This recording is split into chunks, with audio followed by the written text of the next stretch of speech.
Hi, guys. Welcome to She Speaks Bravo. I'm Emily. Today we are not talking Bravo. Today we are talking true crime, hence the detective outfit. That's what this is supposed to be. Pia will be joining me for this recap, and we will be sharing our thoughts as to why this honestly could have been at least 4 parts, at least one more part. We are talking Sins of Our Mother, the Netflix 3-part docuseries, which could have been more parts. Gotta tell you, could have been more parts. They could have gone a little deeper, but Pia and I will get further into that when I bring Pia in the room. But before we get into that, if you're not subscribed, please consider subscribing. I will be covering the Real Bling Ring, which gets released, I believe, this coming Wednesday, which is September 21st, I think. We've also got Atlanta. I'm finishing up Atlanta, Southern Charm, Beverly Hills, and soon to be Salt Lake City and Potomac, Winter House. And if you're already subscribed, thank you, love you, mean it. Now let's get Pia in here and break Sins of Our Mother down. My name is Emily, and I have been watching Bravo TV as a form of self-care for over a decade. Needless to say, I'm a complete mess. Subscribe and follow along for painfully insightful recaps about Bravo, true crime, and other great TV. Hit that bell. Hi, Pia. Are you excited to do true crime? Oh, always. Always. It's been so long. As I was taking notes, true crime, taking show notes for true crime is way harder because in like Housewives, there's like fluff scenes, it's like, okay, now they're shopping. Like I don't need to like take detailed notes, but this is like, here's the date. I need to get that date right.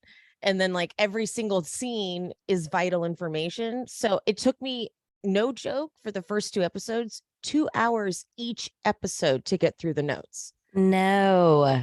Because I kept having to pause it. And then like, because I wanted to have all the, like when they would show a text on the screen, I'd be like, oh, let me pause it. I need to have it all written down because I want to be able to say it.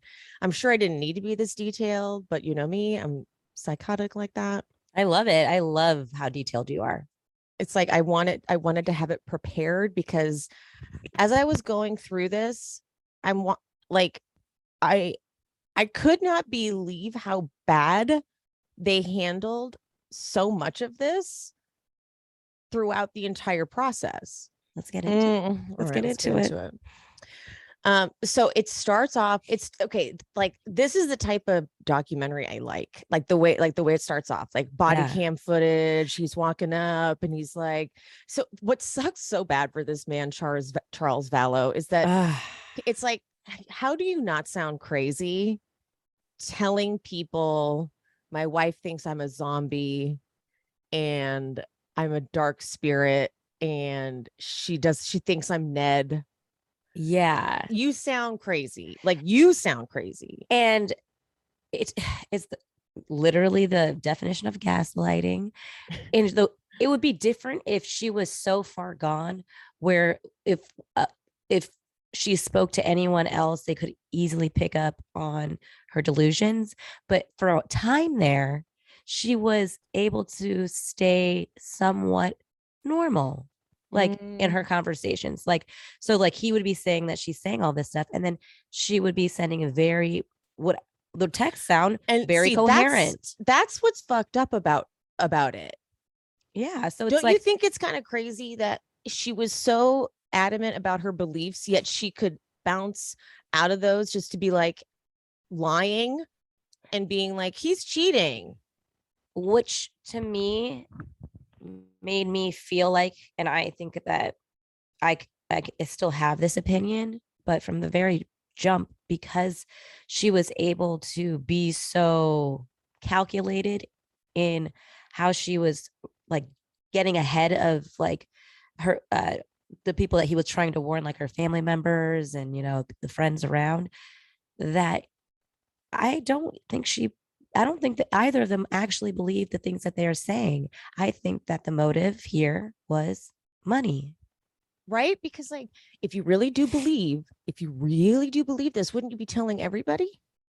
Yeah, Wouldn't you be telling all the cops like, hey guys, I'm here to save you? I'm actually here to save. No, he's a dark spirit. Wouldn't you be yeah, telling everybody that to save them?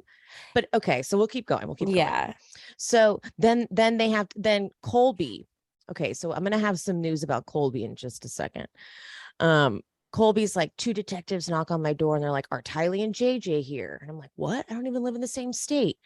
So I call my mom and she's like, it's cool. It's cool. I'll take care of it. Then she sends an email like, it's cool, an email. Then they do this cool compilation of all the news coverage and they have the music. And I'm like, yes, this is the type of documentary I love. The pacing of it. I yeah, love it. Like wonderful mother until she met that Chad Daybell, and Colby's recording. Like the audio recording of the conversation with his mom. I would have never thought that you would ever do something like this. And then her haunting voice. What is it that you think I've done? And then boom, the intro. I'm like, okay, I know I'm gonna like this. I already know yeah, this is my kind of documentary. yeah. All right. So Colby sits with his grandma, Janice Cox. I don't like this woman. I don't like her one bit. I don't like her at all. I have a deep, deep dislike of Janice Cox. I mean, her mother makes me understand how she became the Uh-huh. person she is. And it's not to say that his grandmother is a terrible human being, but she has the mindset like she's very delusional. Yeah. So she's easy, like you tell her the sky is let's say like a fuchsia or some like random color, like a color that the sky would never be or something, and she would believe it. Like she does not, like if she's gullible, and it seems like that's Mm. probably how she's raised her daughter. And I feel like that is how her daughter became susceptible to the man that she later met. So they're looking through photos and they say something like, it's hard for us to look at these photos, and she says, I like to remember the old Lori, not the Lori now. And Colby's like, she pissed me off for a while because she was super defensive. Yeah, And Janice then gives us like the backstory. She gives us like it all seems so normal. So we find out that there was Alex, or first Adam, then Alex, then Lori, and then Summer. They were raised in the LDS church and they loved the Book of Mormon. And her dad reflects on a time that he taught her something, taught Lori something, and she came home and said, Dad is a spiritual giant. And the dad says something, and I'm like, this is where I had to pause and get every exact quote of what he said. He goes, I just know that Lori is loved by her heavenly father, as well as all other people who have been influenced and taken captive by Satan. I'm like, oh, okay. So red flag, first red flag. Here we go. Here we go. Lori was married right out of high school. That ended quick. Married a second time to William Lagiola and had Colby at 22. That ended. right. Then married Joe Ryan for her third marriage. And Joe's sister, Annie, we get a lot of Annie. We like Annie. Yeah, we do She's, we love love Annie. Annie. We We love stand for Annie. Annie. We stand Annie. She stays very involved, despite Joe not being great, right? Is it Joe? Yes. Yeah. Um, and so that's where she had Tylee with Joe, and Colby adored Tylee. Like Colby, just all Colby wanted was a family. That's all Colby ever wanted. This is when Lori enters the Miss Texas pageant, and we've seen this clip circulated a bunch. We've seen this clip of her being like in a sash, being like, I just do it all. I'm a good wife. I'm a good mother, and all those things. It's not easy. I'm basically a ticking time bomb. That was just chilling, foreshadowing like a motherfucker. Like the fact that they have that footage, like how can you, if you're the media, how can you not play that over and over again? Like come, it's like just they're like, thank you for that soundbite. And I realized that is an expression, a figure of speech, and plenty of people have said that, but in this case, it was just so on the nose. It was insane. It's insane. Yeah. So Joe eventually starts to get annoyed with everything Colby did. He's like punching him in the back of the head, and Lori's being abused also. So Lori gets Colby and Tylee, and they leave. But then after they're gone, Colby reveals to Lori that there was sexual abuse as well. And Lori was just silent. And Colby feels like he's ruined her life. And this was the turning point. This is when Lori completely shifted. And so they do this a lot in the documentary. They have this like graphic on the screen where it's kind of like framed on the screen. And then they show like the text of audio recordings. I believe they're pulling audio from the podcast that they have.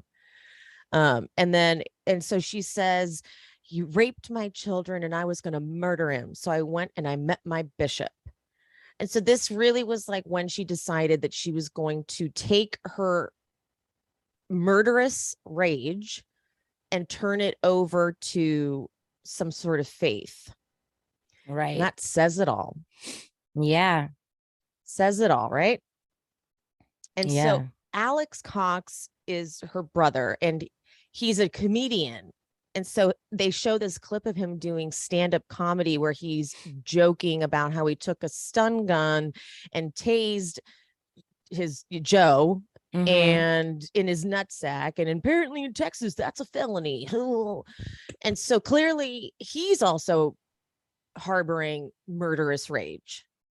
And at that point, if it had stopped there, I would have been fine with everything because the man was a pedophile. So I'm not going to be crying for the man. No one's upset about that. So I was like, you know what? That was in my, like, honestly, I was not mad at Alex at that point. Nope. I was like, yeah, get him a little tase. Go ahead. That's fine. Right in the nutsack. Right, as you should. But that did that. But that I feel like that did kind of open up his ability to do more. So yeah. So it's 2006 now, and Lori meets Charles Vallow, and he's not LDS, but he joins the church. He quits drinking. But the big thing is he is financially secure. They make a point to point that out. He had sons, so Lori now has stepsons. And in 2013, they adopt JJ Vallow. Now, this took me a second to like figure out. So here's Charles Vallow, and his sister, Kay, is married to Larry Woodcock. So it's Kay Woodcock and Larry Woodcock, and they're going to be very present. I had just watched on Discovery Plus another like documentary on this story, and they were like the center focus because they were just trying to find JJ for the longest time, and it was like torturous for them, obviously. So her son, Kay's son, had a son that he couldn't take care of. So because Charles was doing better, she's like, "Can you please maybe adopt JJ?" So they're like, "Oh, fine." But Colby was like, "What are you doing? You can't take care of this kid. He's autistic. He needs a lot of love. Like, what are you going to do?" But of course, JJ is loved. JJ, this like sweet, like Tylee loves JJ. Colby loves JJ. Like he becomes just like the light of everyone's life. So best decision ever made. Yeah. Around the same time, though, LDS Church takes over the house. Like takes over the house. And okay, so this is a clip from her podcast, I believe.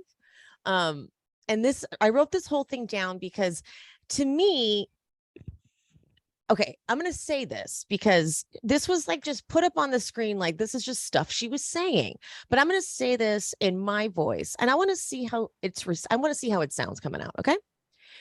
The gateway to get you to the temple. I was in the sealing room one time and I saw a spirit sister come over and she kissed me on the cheek before she disappeared through the wall. And I'll tell you, I've had people talk to me.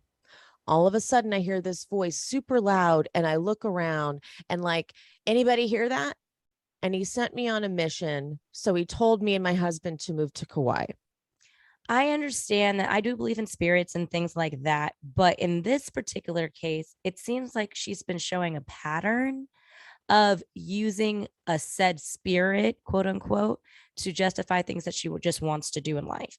Like, I don't like, Yeah. like when I don't, I think before she meets her Charles Vallow, her husband, that we're currently on right now, didn't she go on Wheel of Fortune and say the same thing? Like the spirit told her to go on Wheel of Fortune. Yes. Like, it seems like anytime she wants to do something, it's through a spirit, and that's her, like, guys, that's her justification. And I feel like she just starts using that through life to justify anything that she wants to do. Not that going on Wheel of Fortune is bad or anything. Like, I'd love to do that myself. Me but too. It just seems like that's her crutch. Yeah. If she to get her like a spirit has told me, so therefore we have to do it. Yes. So yeah. And so, okay, we meet when we're in Kauai. She meets April Raymond, and April was also divorced. So there's always like, you know, that connection. Like, I didn't feel judged by Lori because I was divorced. And in the church, and you're always like, you know, the scarlet letter is on you. So she could connect to Lori. But Lori was complaining about Charles when they had their like after hour girl talk situation. And he was just, he was not her spiritual partner. She wanted a spiritual dynamo and he was holding her back. Now, red flag. Yeah. Red flag. And Lori was saying that she was in regular communication with Angel Morone. Quote, I no longer need to sleep much because I'm getting messages from angels on what I can do to further the Father's work. The time is now. The Lord is gathering his people. Okay. So, okay. It's like, I'm not in religious circles enough to know that. Is there any point where you go, you guys, I'm starting to worry about her mental health? Again, like, do you not? I mean, the people that she's surrounding herself are deeply, and we see it time and time again in the people that are interviewed. Even Colby, like, they're very, very much still spiritual. And when you're religious, let's call it religious. I don't think I'm spiritual. You're spiritual. This is religious. Yes. So they're very Christian. They're very religious. LDS. LDS. They are very, that's very much ingrained. And when you're ingrained in that, then I don't think that this is abnormal for these people. I think that these people have a line that they won't cross. And I think, when we get further into it, like, they're like, this is too much for me. Okay. So now Lori's, again, now she's going back to Arizona. The Lord has told her that. What is this video they keep showing in the car of them creepily singing Mr. Sandman? I just think it's a family video that they did. It freaks me out. I think it was just a fun little family video to show that they at one point were loving and normal. And okay.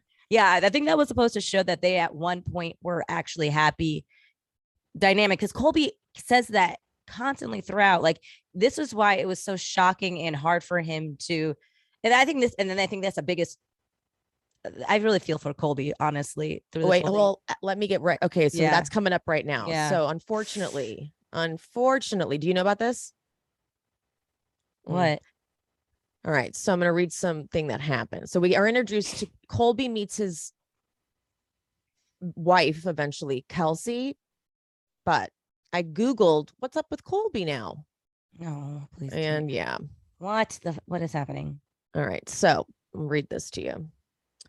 This was from what's the date on this? September 13th. Charges dropped against son of Lori Vallow, the Idaho mom accused of killing 2 of her children. The sexual assault charges against Colby Jordan Ryan, 26, were dismissed without prejudice. We know that now. Yeah. Meaning additional charges can be filed. So let's see. Ryan was arrested this month in Mesa, Arizona, after his estranged wife accused him of R-ing her at her home. He was charged with 2 counts of sexual assault. Yes. Yeah. The victim, who was not publicly identified, told officers that Ryan went to her home on August 31st to watch television. The pair are separated and do not live together. The woman told police that the 2 engaged in consensual kissing, but that she did not want to have sexual intercourse. She told Ryan several times to stop, but he inappropriately touched her and then R'd her, the probable cause statement says. Afterward, Ryan told his wife that he was sorry and started to cry. The next day, the woman reported a conversation with Ryan, who is alleged to have admitted inappropriately touching and R-ing her. During the recorded conversation, the defendant agreed that he R'd the victim. The probable cause affidavit says detectives also said Ryan, quote, made verbal admissions during a police interview. You know, and I was actually going to bring this up later. I was like, I am so impressed at the life that Colby had after being sexually assaulted by his first stepfather, because as you know from these like watching true crime and all that, sexual assault victims tend to go on to assault other people because of their trauma, and it happens a lot of the time. And I was like, oh, I'm so happy that he seemingly, even with the crazy mother that he had in all of the things that's happened to him, he seemed to be able to lead a really healthy, normal life, have, you know, his like family that he always wanted. And he seemed pretty normal. And now this happens. Right. And the thing is, honestly, it's not to give him any excuses of what he did. It's like, that's like inexcusable, but it also makes sense, because like I was like, he's like, it's like he almost like came out too normal, and I was like, how is he like, how is like did he get therapy? Like I was like curious about that, for how he was able to move on from such a terrible thing that happened to him. And guess not. Guess not. By the way, listeners, the reason I'm not saying the full R word is because I also post this on YouTube and I can get flagged for it. So if anyone was just like, why is she not saying the word? That is why. So yeah, it was, that's why the reason I'm saying this at the top is because I watched the whole docuseries knowing that. Oh, you did? So you knew that before? Yeah. Well, I posted that I was going to recap it, and a follower DM'd me and said, and showed me the article. Oh, so you like, oh no. So our viewings are We're very different. Are very different. But the very problem, different. So maybe I shouldn't say this. So Kendrick also was watching it. I shouldn't say this. Maybe I'll edit this out. Kendrick texted me and was like, oh, okay. So I was like, oh, poor Colby. And then I just Googled him and was like, oh, wait. Like I somehow was still sympathizing and felt bad for him. You did? I did. I still like felt bad for Colby. Yeah, because it's one of those things where like, I don't know. Like he's just been so troubled, and I feel bad for both parties. Don't get me wrong. Oh, absolutely. But I still really managed to watch with compassion for him. Right. Like at the end of the day, you know, her, if she didn't want it, if she didn't want to have sexual relations and he forced himself on it on her, Traumatizing for her. that's terrible. But yeah, like again, I have the same feelings as well, because it's a very gray situation. They you know, they were married and they were obviously still trying to figure things out, and they, you know, I don't know, it's a terrible situation. I don't know. It just exactly. I still like watched. I was able to watch this series still feeling bad for him. I just feel like he got really just messed up. That's what I'm saying. So I was like, I don't look at him like a predator. I don't think he's like, it doesn't seem like he's a predator. I feel like he's absolutely a victim, not in this particular case, but also all of the things that has happened to him in his life has definitely impacted what happened on that occasion. And if all the other things hadn't happened, I don't think that that would have happened. Necessarily. Or hopefully not. It's very complicated. It is complicated. And so I don't look at him like a complete predator. So it was tainted though, of course. Like I couldn't watch it. So and anytime Kelsey would come on the screen, I was like, oh, poor thing. Because she really became the victim of this. Yeah. Because like, for example, we meet her and she takes Colby to a Christian church, and Lori was upset about that. And she goes, Lori would say really, like she was really passive aggressive and manipulative. And when they got engaged, she goes, Lori would say weird things like, Jesus loves you, but he loves me the most. Can you imagine having someone say that to you?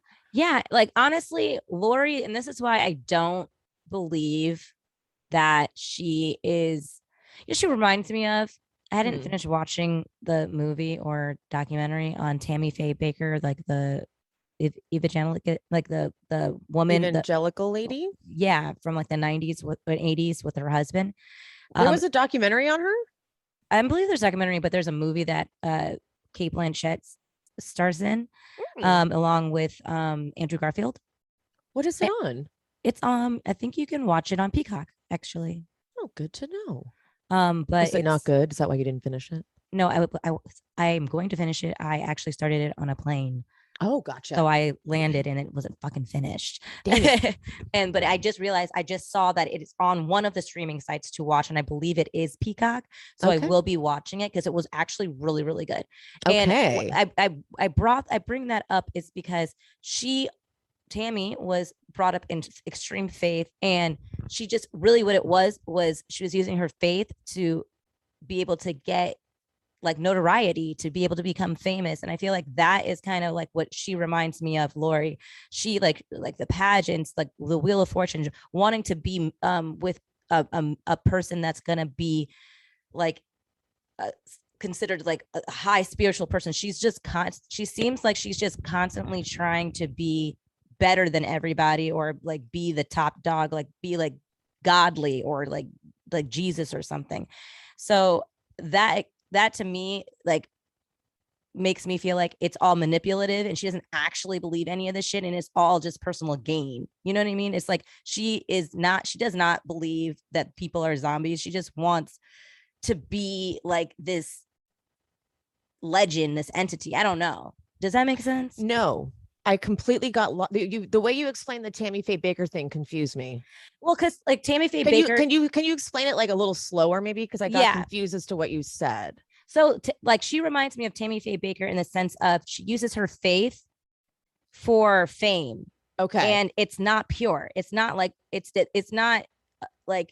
not to really praise God or be this like the servant to God. It's all about her image, and she craves the attention. Oh, yeah, now that makes sense, right? Sorry, like I was like trying to I was piecing it together because I was just like thinking about, I was like, who does she remind me of? It's like Tammy Faye, like she really, because it's like all the little things that they keep talking about in the documentary, like the pageantry, the Wheel of Fortune, interesting, the jealousy of Kelsey and stuff like that, like Jesus loves me more. It's like this competitiveness, and it's wrapped up in pretending like it's about faith. And it's not. It's about ego. Like Jesus loves me the most. Who says that? Right. It doesn't seem like faith-based. It seems like her faith is a blanket for her narcissism. Okay, totally makes sense now. It's a blanket for her narcissism. Yeah, totally makes sense now. Okay, then I almost died here. The wedding, Colby goes, the wedding was weird. They said that Tylee wasn't able to come because she was on a ski trip. What? She was like 10 years old. That was a power move. Obviously, but what a weird excuse. She's on a ski trip. She's not an adult. Right. Like she's on a ski trip. Like you could have said she's at a slumber party with her friends, but she's in Aspen right now. Damn, don't bring up Aspen. I'm triggered. Please. She's on her yearly trip to Vail. Like, what are you talking about? What a weird, like, it was clearly designed so that they knew it was an excuse too. It was designed so they knew it was a lie. And I feel like it was, again, a part of the small seeds that they were starting to plant with Tylee, with trying to isolate her from her brother because they have such a strong bond. And she feels like the wife is now taking Colby away, and she needs to have some type of control. So she needs to isolate them. So when she, completely disappears, it's much easier, and it's much easier for Tylee as well. Like, she's completely putting a wedge in between Colby and his sister. Totally. So Annie says that the wedding is when Lori it shifted Lori. Mm-hmm. So she starts buying like survival stuff now. She starts buying like bulk rice, beans, canned goods. Like now she's like end of the worlding. And she would say things like, it's going to be so scary when the end of the world happens, that it makes me want to just drive off a cliff with my kids so I don't have to deal with it. See, that's when people say shit like that, you need to listen to that. See, because it's like I hate, like, I know everything is like, you can see it better in retrospect, but like, honestly, if people say like crazy shit like that, like you need to like take it seriously. Like, I would rather be wrong than have that actually happen. Right? Like, especially she's like talking about taking the kids with her. Like, take that seriously. Like, she said, I want to drive off the cliff with my kids. So, I mean, what do you do at that point? You alert, like, go to the husband and be like, hey, Charles, has she said this to you too? And it's not like it's like back like 30 years ago when that was abnormal for things like for mothers to kill their children and stuff like that, or like you didn't hear about it as much. It's happened like a bunch. we've seen that exact scenario happen a lot. So like that should have been something that immediately that we are worried about. Yeah, I just didn't understand that. So now Alex, her brother, and Lori, they're listening to this podcast that is hosted by Melanie Gibb. It's called Feel the Fire, but it's like a group. And there's this woman named Zulema in it as well. But Colby, he's like, I was excited. She's made friends. I'm like, okay. Still people not really like, listen to the podcast, maybe give it a little, give it a listen. Give it a little listen. But she's like the leader. They didn't realize that she was like the leader of the group. And also she's going to this conference called Preparing a People. Okay. Chad Daybell. Now we meet this creepy, like he looks like a thumb. I know. I was like, he's not even like good looking. You know what I mean? Sorry. Like, to be like, if you're gonna change your whole life and be like in this culty type situation, like at least let him be handsome. Like your current husband, Charles Vallow. Honestly, I was looking at the pictures when they were happy, seemingly, and I was like, he looks like a good-looking man. And I was like, what's your issue right now? Like, I'm confused. You want to go from that to this dumbass looking man? Like, Like, So he's the author of a book called Living on the Edge of Heaven. And he speaks at this conference and he compares himself to Woody Harrelson in 2012. So at the end, Lori goes up to his table where he's selling books and is just asking a lot of questions. And he shares with her that they've been married multiple times in past lives. Like they feel oh this deep God. connection, right? Right. And they're texting each other deep things back and forth. Jesus. So to really get into the psyche of Mr. Daybell, we meet Dr. John Matthias, I think you have to say, and he says to really understand him, you have to go back to 1985. And this guy named Benjamin Hyde served an LDS mission with Chad, and he said that Chad set baptismal records. And Chad did some cliff diving. And this is where he claims he had a near-death experience. And in this experience, he gets like visions from the future. And this is where he's like, I have the power to be a prophet. I love when someone just decides, like, hey guys, hey, Spirit came to me and I'm a prophet now. Everyone believe that. Okay. Yeah. I got visions from the future. And that's like all people need. They're like, shut up. Okay. No. I just would not do well in a cult. I just ask way too many questions. I just wouldn't do well. I wouldn't. I really thought about that. I'm like, could I be? I would not. Yeah, they would. I used to think I would be able to, but I'm the same way. I'm like, no, wait, hold on.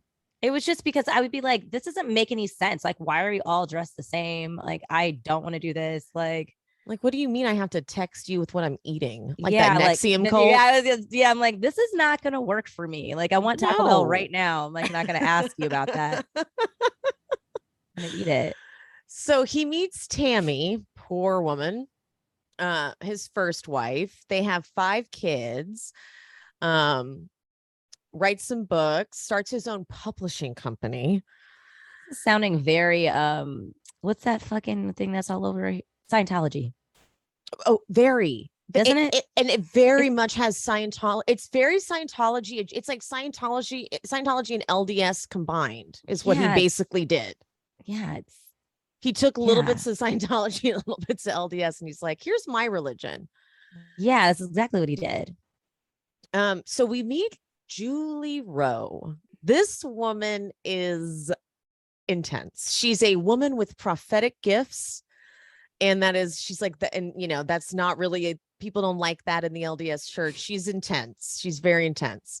She's had several past lives and believes we are in the final days before Christ comes. And Chad published, hold on, excuse me. Chad published her first 5 books. And Chad would say that he could give people numbers based on the number of lives they've had. And she goes, that's where he got it wrong. Christ didn't rank people. So I was like, okay, so you are a little nuts, but at least you don't go too far. And that reminded me of an episode of Law and Order SVU. Okay. Because it was an episode where there was some cult leader guy. It was actually really one of the best episodes they ever had. And I think I know what you're talking about. And he kidnaps the little girl and gets her impregnated and like convinces her to like hold a gun up to Olivia Benson. And he's like telling her, shoot Olivia. And he's like going, and then that's where he goes fucking wrong, because then he starts getting into his ego and his head. He's like, I tell you, because I am God. And that's when it's like she switches and she shoots him, because she's like, he lied. There's only one God. Yep. And that's what broke her little trance. Mm-hmm. Mm-hmm. These people be going too far with their ego. Mm-hmm. That's where they lose it. So Chad believed that 144,000 would survive the apocalypse, and he believed Rexburg, Idaho will be the new Jerusalem, and he would be the new savior. And Lori is like, this, I'm buying it. I'm in. I don't even think she is, though. What is like what I what was don't. the attraction? You know what it was? It's just like she hated Charles. She's like, he's holding me back. And here's a guy that's got his own fucking religion. He knows it's the end of the world and he's gonna be the savior. And okay, I like this. I think this is way better than what I was doing over there. Yeah, honestly, He's taking control. That's what it is. It's two narcissists that meet, and that's why they want to be together, because they are able to inflate each other's egos and pretty much take over they if you have two people who are on the same exact page like that, they can go pretty far. Tammy was never good. Not Tammy. Keep on calling her Tammy Faye Baker. Lori was not going to be able to go far with Charles because Charles just wanted to live a nice, normal life and raise the children. And she wanted just something so much more. And she's been trying to find it. And this man was going to be able to give it to her. So she was willing to do whatever this man said. I don't believe for a second that she actually believed any of the shit that he said, but it was compartmentalizing. It was like, I don't care as long as you can be where I want to be. Okay, so she thinks she's panicking about the end of the world. Okay, she's got this crazy like anxiety about the end of the world. Okay, she meets this guy who has like a whole plan about the end of the world. Okay. He's like, okay, no, there is absolutely going to be an end of the world. And she's like, finally, someone who admits there's going to be an apocalypse. Right. He's like, but 144,000 will survive it. And I know where the New Jerusalem will be. I will be the savior, and there will be people we can kill to ensure our savior. So she's like in every little part of the fucking Bible. He's Moses. He's like everybody. So he's found a way to like almost calm her anxieties with like, you know what I mean? Like her irrationally, of course, but like in her head, she's like, okay. I was panicked, but I figured out a way not to be panicked anymore. Yeah. So dangerous, obviously, but she's like, these idiots have no idea. Chad has it all figured. Chad and I have it all figured out now. Yeah. And I am the perfect you got to watch this Tammy Faye Baker movie because it's I absolutely will. Because it's what it's feeling like for me. So, okay, Lori has Chad on that Field of Fire podcast, and he tells a story about meeting with Christ, and he was shown some future events, and the world was chaos, but he was organizing his people to build the New Jerusalem. So it's just like further enforcing, like she's like, she feels safe now. Okay. So April, who's the old friend from Kauai, says, Lori expressed to me that Charles was already dead and there was a demon inside of him. Ned Schneider is the name of the demon. She told other people Nick, but she told her Ned. Now would be a time to alert Charles, right? You should give Charles a call. Be like, hey, Charles, has she told you anything about a demon inside of you and that you're already dead? But like, how do you tell someone that as well? Like, you just always you sound nuts when you exactly. It's a perfect plan. It is. It's like, because if you try to repeat something that somebody says that's so, like, if I told people, Sean, like, Emily thinks that she is some type of God and we're all gonna die tomorrow, like, and he'd be like, what the fuck are you talking about? Like, but wouldn't he be like, is Emily okay? Well, yeah, I guess Sean would trust me, but like maybe if I started telling random people, like they wouldn't. Or if maybe if I tried to tell somebody in your family that you said that, no one's gonna believe me. Exactly. That's a better example. There we go. Yeah, you got to tell someone like you're the outsider. Like if I try to contact your sister, like Emily is talking, like who are you? Believe you, and then you would go to your sister like, she's out of her rocker. Which is what happened. So Colby says that Lori's just like, hey, Charles has been cheating for years.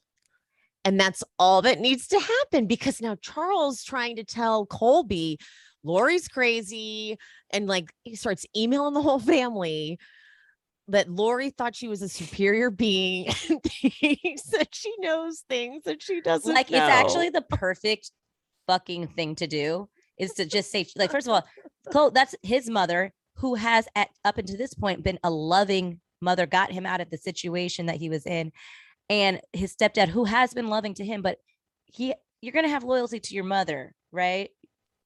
And she tells you that her husband has been cheating on her, you're gonna believe her. Like she at that point, he has given her Colby she's given Colby no reason to doubt her at that particular point. And it was a perfect like story to that man had no chance. Yeah. But and of course, Janice, my nemesis, she's like, those are just the things you say when you're trying to convince people someone is crazy. Oh, they think they're God. I'm like, I don't know. I would say that's not something I would ever say. Like, if I would never utter the words like, oh, they just think they're God. I'm like, okay, well, fine. But they're in a very religious world, and those are like maybe the language they do use. And they're like religious, like to the umpth degree. Like they're super fans. Like they're like everybody in that documentary was incredibly not like religious is not even like they are in it. So Adam, Lori's brother, says that he would call saying that he doesn't have the same wife anymore, but everybody cut him off because Lori said so. She got the jump on his ass. She fucking did. And he should have been laying the groundwork sooner, but I guess how would he know? Well, I don't know. Okay. So January 30th, 2019, Charles goes to Houston on a business trip. Lori cancels his flight home to Arizona, and Alex removes Charles's truck from the airport parking lot. Alex then removes all of his stuff.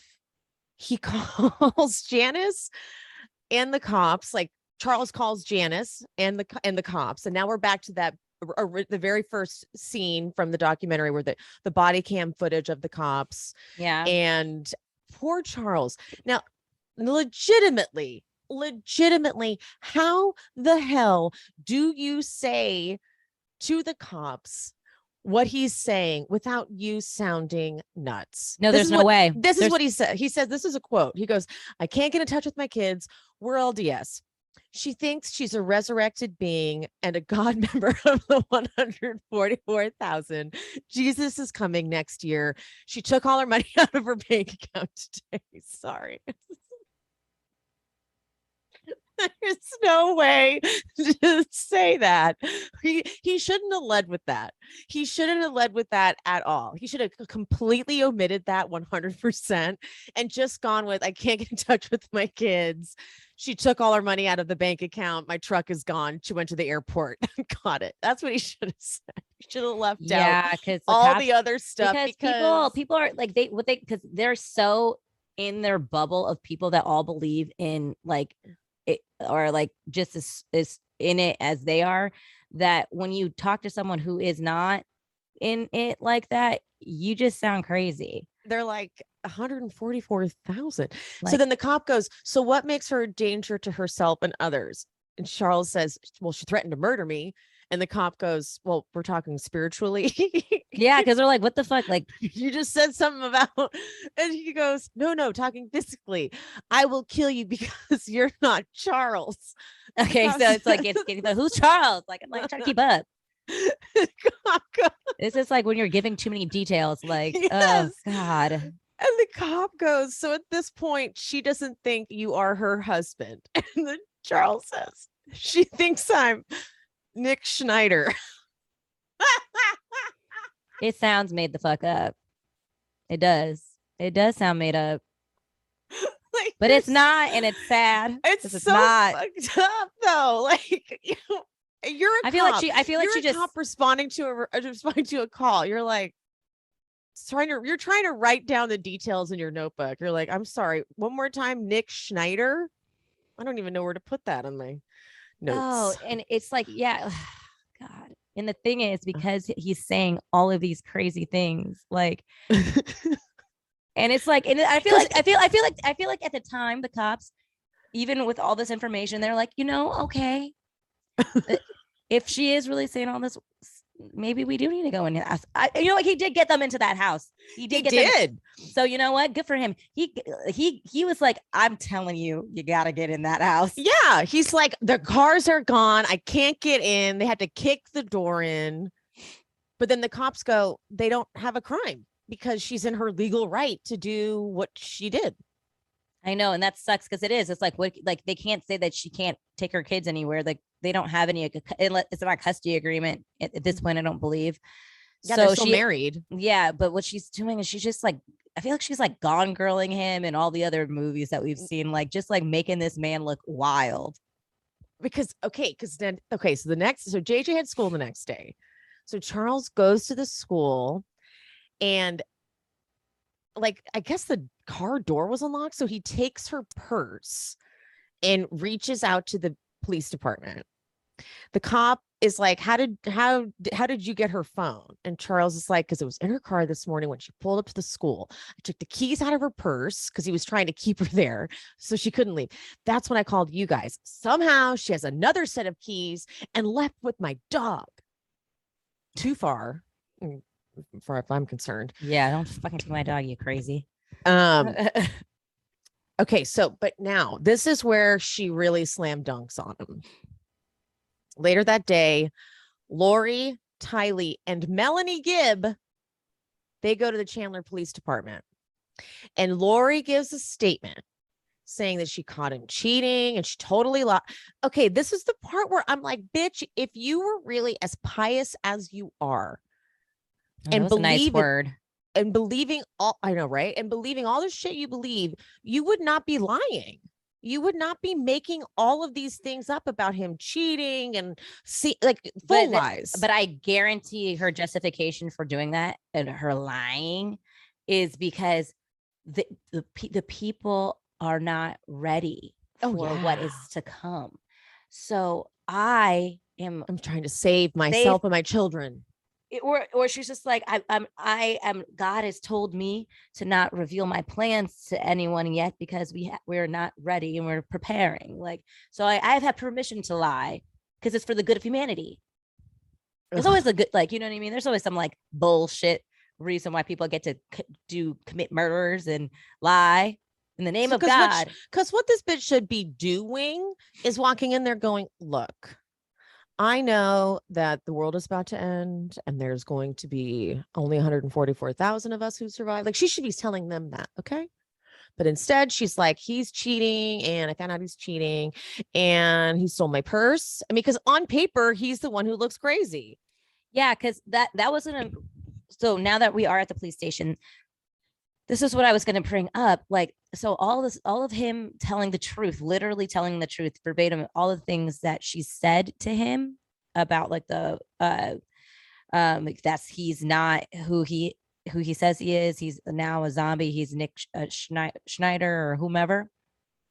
Now the cops are expecting that woman to come in.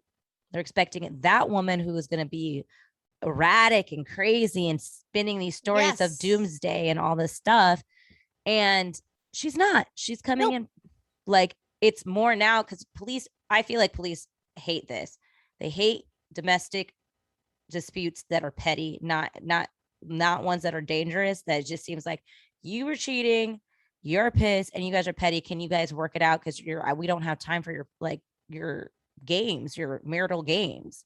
And I think especially with their, quote unquote workloads, they were so eager for her not to be this crazy person that he made her out to be, and she to be seemingly sane. And she used having Tylee there as a way to kind of back her point up, because like the child seems fine. The child seems like she has no idea what dad's talking about. Like, so it just made it super, super easy, even though she's like saying she took his car and things that are super illegal regardless. Like, yeah, because Annie points that out. We love Annie.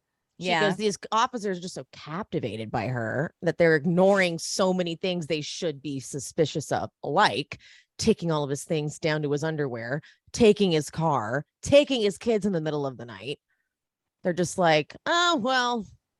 like I would have been a red flag when she started laughing. Like, honestly, I'm just really, really concerned about my lip gloss. Like, I would have been Yeah. like, something wrong with her. Right? Like, Like this is something is amiss. like your husband is saying that you are like thinking that there are zombies in the world and that you want to murder him, and like you're laughing and thinking only about your lip gloss. Like I would be like, she's a little too calm. Like there's a thing about being a little too calm. I feel like they should be picking up on that. Yeah. I feel like I could see that she was playing them. I mean, I know that we have a perspective, so we kind of knew that she's playing. But like, I mean, they're supposed to be able to pick up on this shit. Yeah. But the officer does tell Lori that Charles is on his way with her purse, but he does have this mandatory psych order. And if it's verified by the sergeant, then they will be taking her to community bridges. But of course, she's like, well, do I have to? Like, will they come like come and get me? Will they be after me if I don't go? And he's like, no, but yes, they will. So he says the cops like, you don't really seem to be in any danger to yourself or others. Like they're very like, you're fine. Here it is, this bullshit. But then she jokingly says she could use some sleep. So she goes voluntarily. And clearly she's, doesn't say a word about any of her doomsday thoughts when she's in that psych eval, and they release her saying she's totally fine. She's completely fine. That's why I'm like, she is a con artist. Con artist. And so Janice, she's like, well, she didn't get committed, and the thoughts thought Charles was crazier than Lori. So, okay, and at that point, I'm not going to be mad at the mom because I'm going to always take my child's word over another person at that point. And that point is about to end in a minute. Mm-hmm. So they break up, and Charles stays in Houston, but visits weekly to see JJ. Tylee is devastated. July 2nd, 2019, Charles texts Adam, which is Lori's brother, saying that Lori sent an email from him with my name on it that he knew nothing about. And the email is about doing a book saying he played minor league baseball and has lots of stories. And Adam and Charles are texting back and forth like, what the hell is this? But they figure out that it's a code to cover up the affair that they're having from Chad's wife, Tammy. And this is how they figure out that they're having an affair. So Adam wants to hire a PI to get a picture of Lori and Chad together. But Charles says he's going to talk to Tammy. So Charles texts Lori saying he's going to talk to Tammy. He's like, your game is up. And Lori goes, you are wasting your time. They are both my friends. Move on with your life. We are done. Let's just get through it. Charles, you're destroying people's lives. Lori, tired of the way you're speaking to me. Charles, me? You're the one having an affair. Someone has to stop you. I'm the only one who loves you enough. Lori, stop texting me or I'm blocking you. Charles, you need to be stopped from destroying so many more lives with your whacked out delusions. She probably blocked him after that. So Adam's they have like an audio recording of his. So I don't know exactly what it's from. Maybe like that was the only way they could interview him.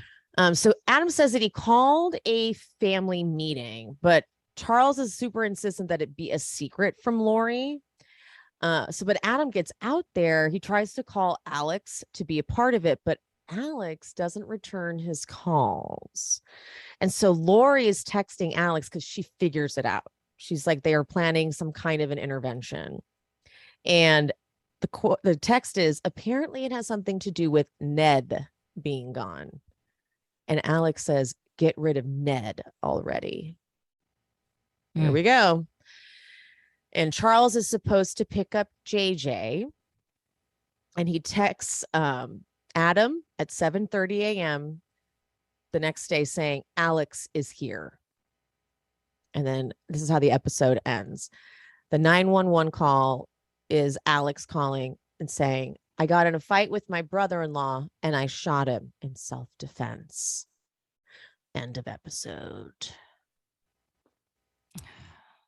I know. All right. So let's just get right into, so listeners and viewers, I'm going to most likely break this up. We'll see how I break it up. I'll do my best to figure it out. We'll see. So it picks up with the 911 call. How obvious was it when the operator goes, do you want to start CPR? Alex goes, no, I don't know how to do that.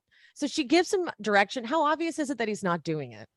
Yeah, it's very clear he's not. Wouldn't you like have, you usually have to put the phone down and like, he's like, yeah, nothing's happening. I mean, you would hear him like It's breathing like heavy, effort in. Yeah, like you would hear there was no difference in his voice quality, and there would have to be if you're doing CPR. Like there would have to, like you would be like your heart rate would start going up trying to like revive somebody. So that's my first problem. That's my problem number one, because that right there is evidence that he's clearly not giving CPR.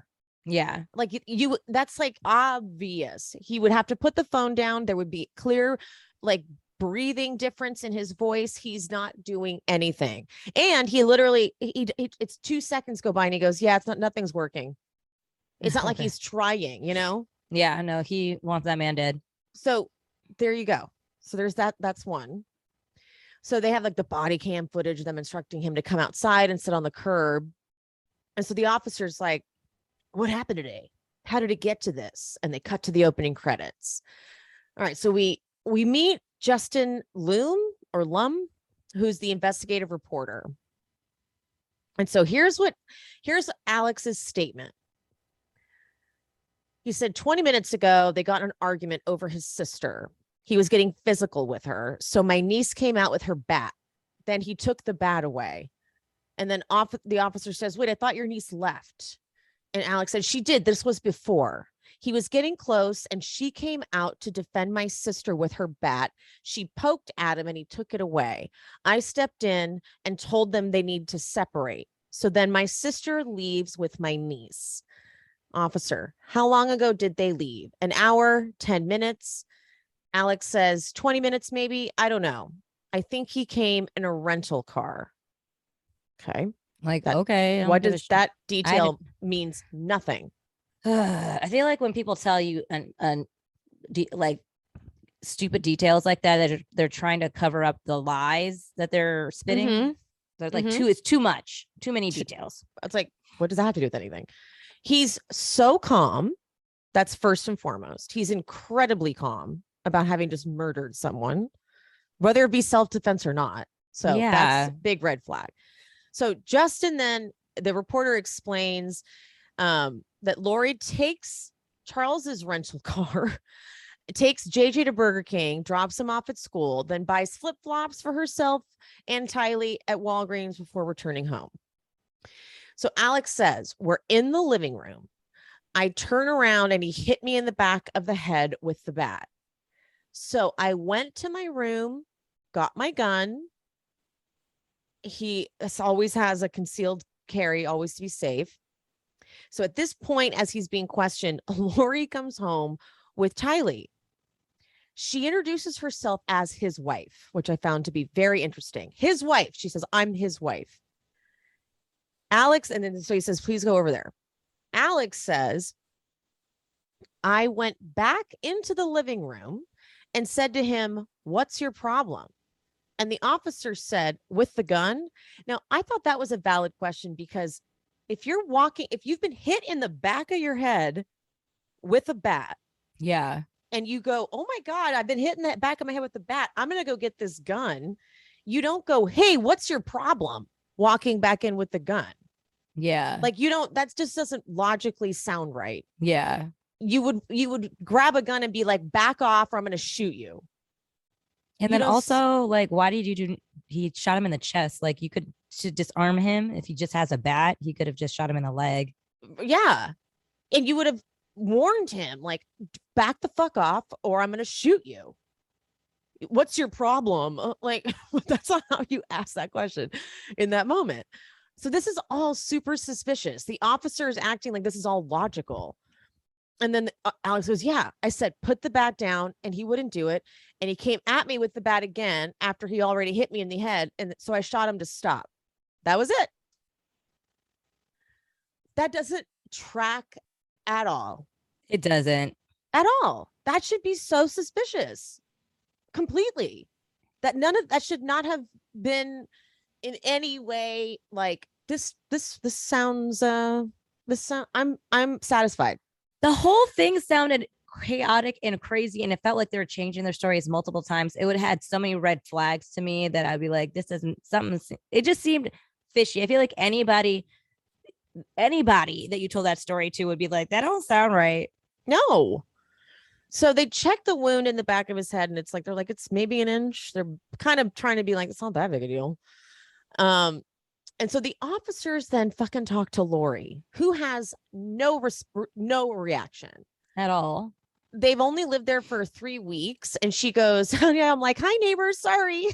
Like, you just found out there's your husband's dead in there, and that's what like that's again. She says these crazy lines that the police officers aren't picking. The lip gloss. Oh, I just worry about my lip gloss. Oh, hi neighbors, I'm sorry. Like, these are like responses to like crazy things that are happening. You're in a police station right now. You're pulling up to your new house right now, finding out that your husband is dead inside. Like I know people react to grief and things like that differently, but this is wild. Like, estranged husband or not, he's still someone you've known for years. He's helped raise your children. If someone's dead in your life, you would have a response. In your house? In your house. A fight that you see your brother like talking to him, most likely the person who did it. Like, you're not like, where's my brother? Like none of that concern. I can't. Did she even ask, is he still alive? Right? These are all like serious red flags. It's like she knew she walked up knowing he was dead. Right? She was not concerned at all. So all of this is wrong. So Janice then tells her, like, she says the version of what Lori says what happened, which is Charles took JJ out to the car, like put him in the car, but forgot his phone inside. So Lori found things on his phone that really upset her. And like when he came back in, they started fighting, and that's like when things, got bad. And Tylee came out with the bat, and in Tylee's statement, she said that if, he was like, if you hit me with the baseball bat, you're going to jail. And then Janice says that Tylee heard 2 gunshots, but they weren't real loud. Like, they didn't freak her out. Well, are gunshots super normal for Tylee to hear? Like, but she knew they were gunshots. They knew but they weren't, they didn't, what? Okay. And then Lori says that she heard the shot, and she came back around, and he was on the ground, and I was freaking out, and I just went into mom mode, and I got to get JJ to school. I got to get the kids. Huh? So you were there when it happened. And so when you walked up, you didn't think didn't ask. So is he cool? Like, is he alive? Because when I left, he was on the floor, like, shot. What?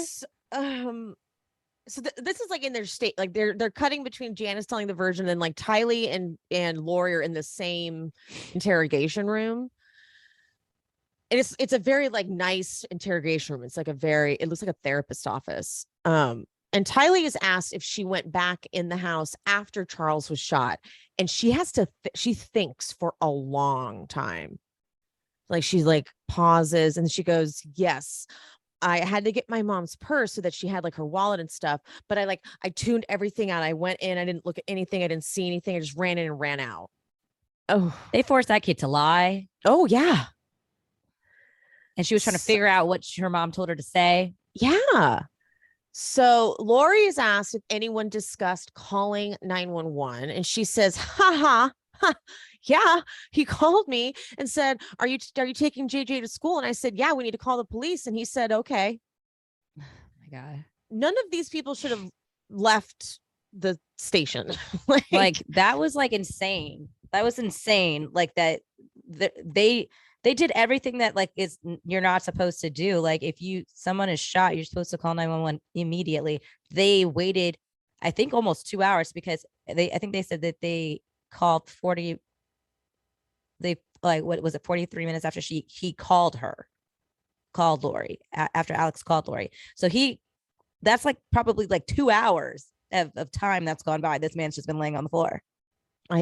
So Janice says that Tylee didn't see. This is where Janice just really pisses me off. You really fucking hate it. I hate her so much. Janice says that Tylee didn't see anything after Charles grabbed the bat from her. And I can't picture a scenario where she would make that up to help her mother. People say, oh, well, she would do whatever Lori told her. I don't think that's true at all. She's a teenager. You don't know anything, okay, Janice? Your instincts are completely wrong. Your instincts are bullshit. Your instincts are trash, Janice. Janice is like, don't ever ask Janice for advice, because Janice don't have good advice. She don't Janice does not have common fucking sense. I can't stand Janice. I just don't see a world where a kid would listen to their parent. Was what she just said to me. I mean, she's a teenager. Why would she listen to her mom? What? Yeah. If my mother absolutely told me to say anything, I would, because she's my mom, and I would be like, she has a reason, so I'm gonna do it. Janice is so stupid. Janice is my mortal enemy right now. Like this whole docuseries. Janice, like, her and her bad lipstick. I know, it was pretty bad. I was looking at it the whole time. And eye makeup too. I was like, you just. Well, she did. You can tell she was a gal that tanned a lot, because she was wrinkled. Oh yeah. Pruny. Yeah. She tanned a lot in the day. Back in the day. For sure. Okay, so Alex's interrogation. Officer asks if he called Lori, and he says no. Now, remember, you see, Lori says that Alex did call her. So we've got inconsistent stories. They were satisfied and they let him go. How? I'm just convinced that this department just didn't want to do paperwork ever. And this would be just much easier for everyone if it just wasn't, if it was what they said it was, and it was a domestic dispute and self-defense. It would just be much easier than having to actually investigate it, to be honest. Like, they just want to close the case. Because, like, truly, honestly, this is so obviously was a premeditated murder. All they had to do at this point was be like, now, Alex, do you normally stay at Lori's house? No. Okay. Like, let's ask some further questions. Like, it's not even that hard to figure out that this doesn't add up. They later found out that he called 911 43 minutes after he called Lori, and he didn't give CPR. Shocker. And he was shot a second time when he was on the floor. Yeah. So that means he was not a threat.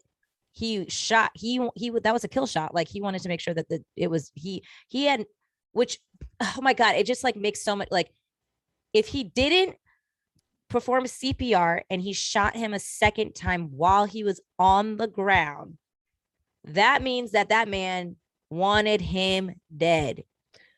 So what makes this so fucking horrible is, if they had been properly investigating, if they had been properly investigating and charged Lori and Alex, or at least even just Alex, with a murder, we would maybe still have JJ and Tylee. Absolutely. That department needs to be sued, because there was gross negligence on their part. And also, okay, I just thought about this. They didn't think that maybe this whole scenario was a setup just solely, like, let's take all the crazy, like, doomsday shit that, like, Charles tried to, like, warn them about. Lori has multiple times said in the first interrogation and then the second one when Charles is shot, that she suspected him of cheating, and that that day she found something that she didn't like on her phone. So could it not be plausible that she did this based on revenge and a woman scorned? type scenario. At the very least, for them to continue the investigation. I mean, we know that's not the case because she made that part up, but she is literally giving them a motive of why she might not want her husband alive anymore.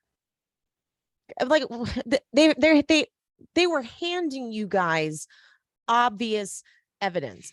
At one time, Justin, the reporter guy, he goes, on paper, this seems like a clear self-defense case. No, it doesn't. No, it doesn't. You should be fired for saying that. How does this on paper seem like a clear self-defense case? And what? Yeah, like none of this seems like a clear self-defense case. It doesn't seem like, because honestly, the whole time I was thinking, I was like, I'm not even convinced that Charles hit Alex at all. I feel like they blindsided this man. They shot him. He got on the floor. They shot him again, and Lori hit him just so that he had a gash, so they had the alibi. And then she left, and she bought those flip-flops, so she had a timestamp of doing something. Hello. And that she wasn't there for his departure. Exactly. Out of this world. This is like, why? Because I was like, she bought two pairs of flip-flops at CVS for what?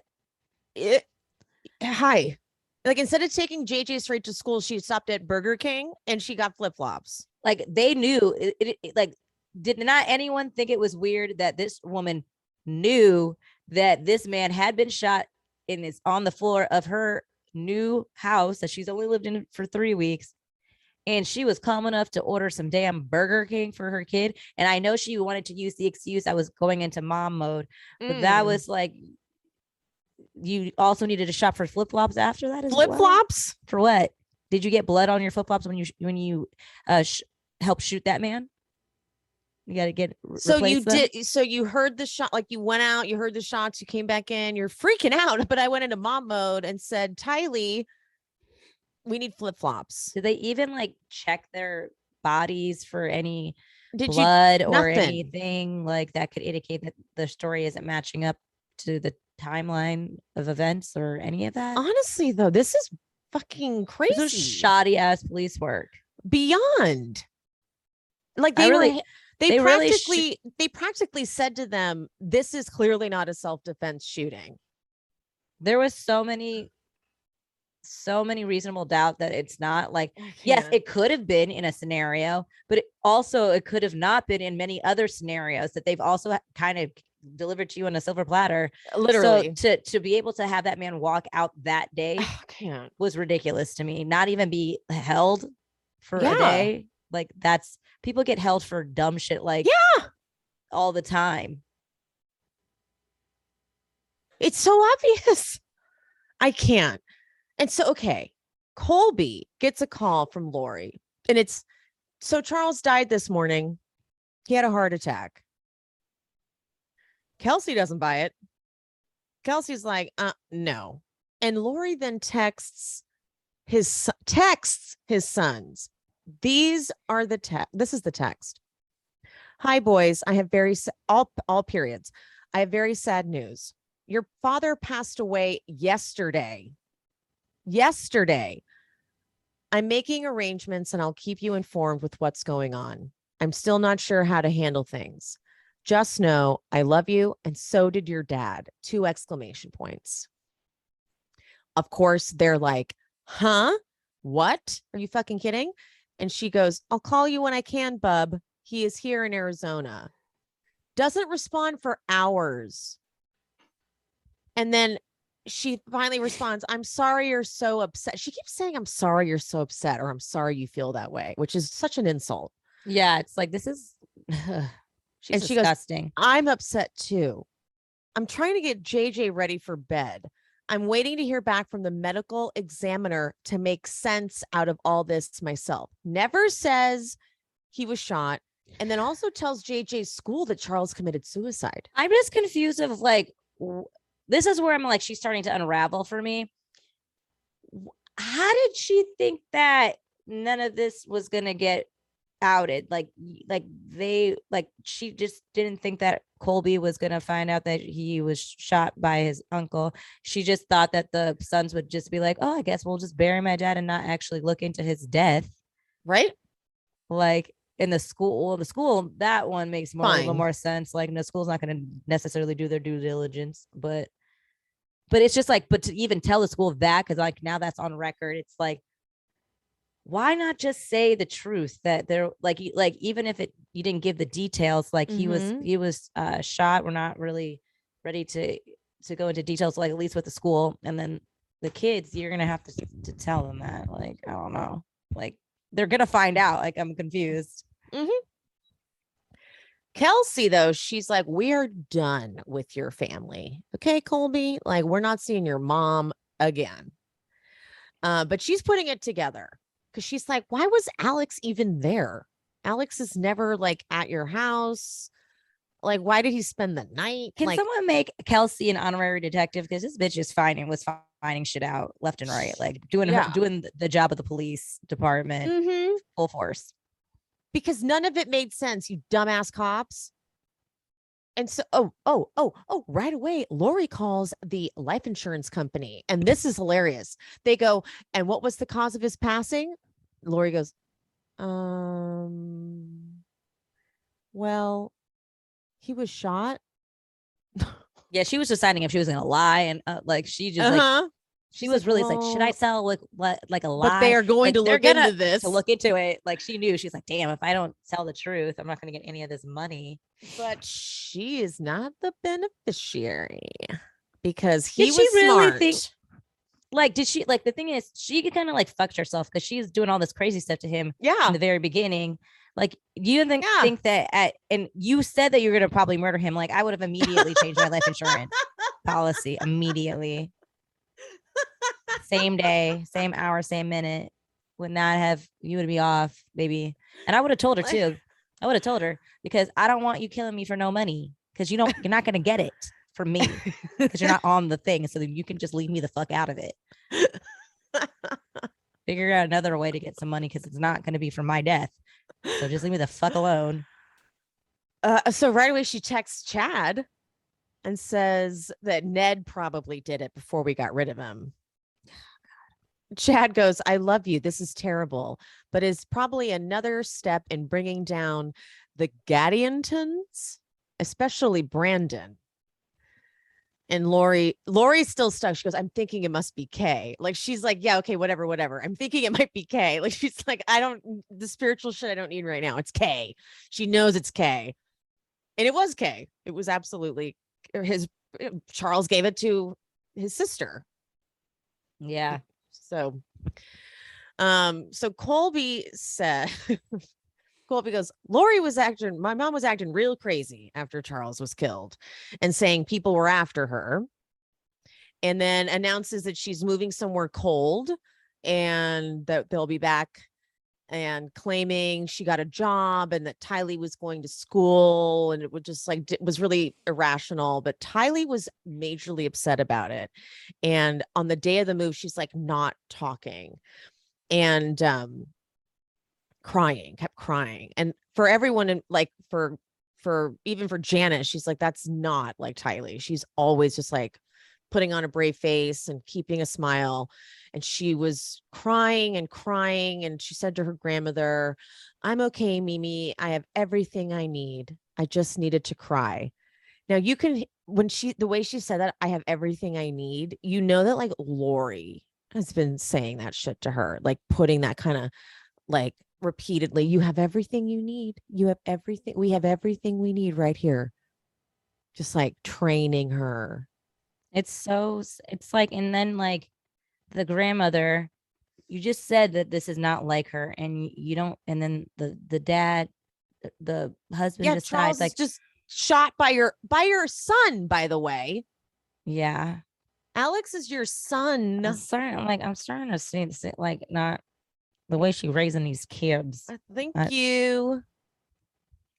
Like, I don't know what happened in their household, but something happened in that household where they think it's okay to just kill people. That dad was not, I don't like that. That dad freaked me out. Okay. But Colby, he's like, I feel bad, but like Kelsey got pregnant.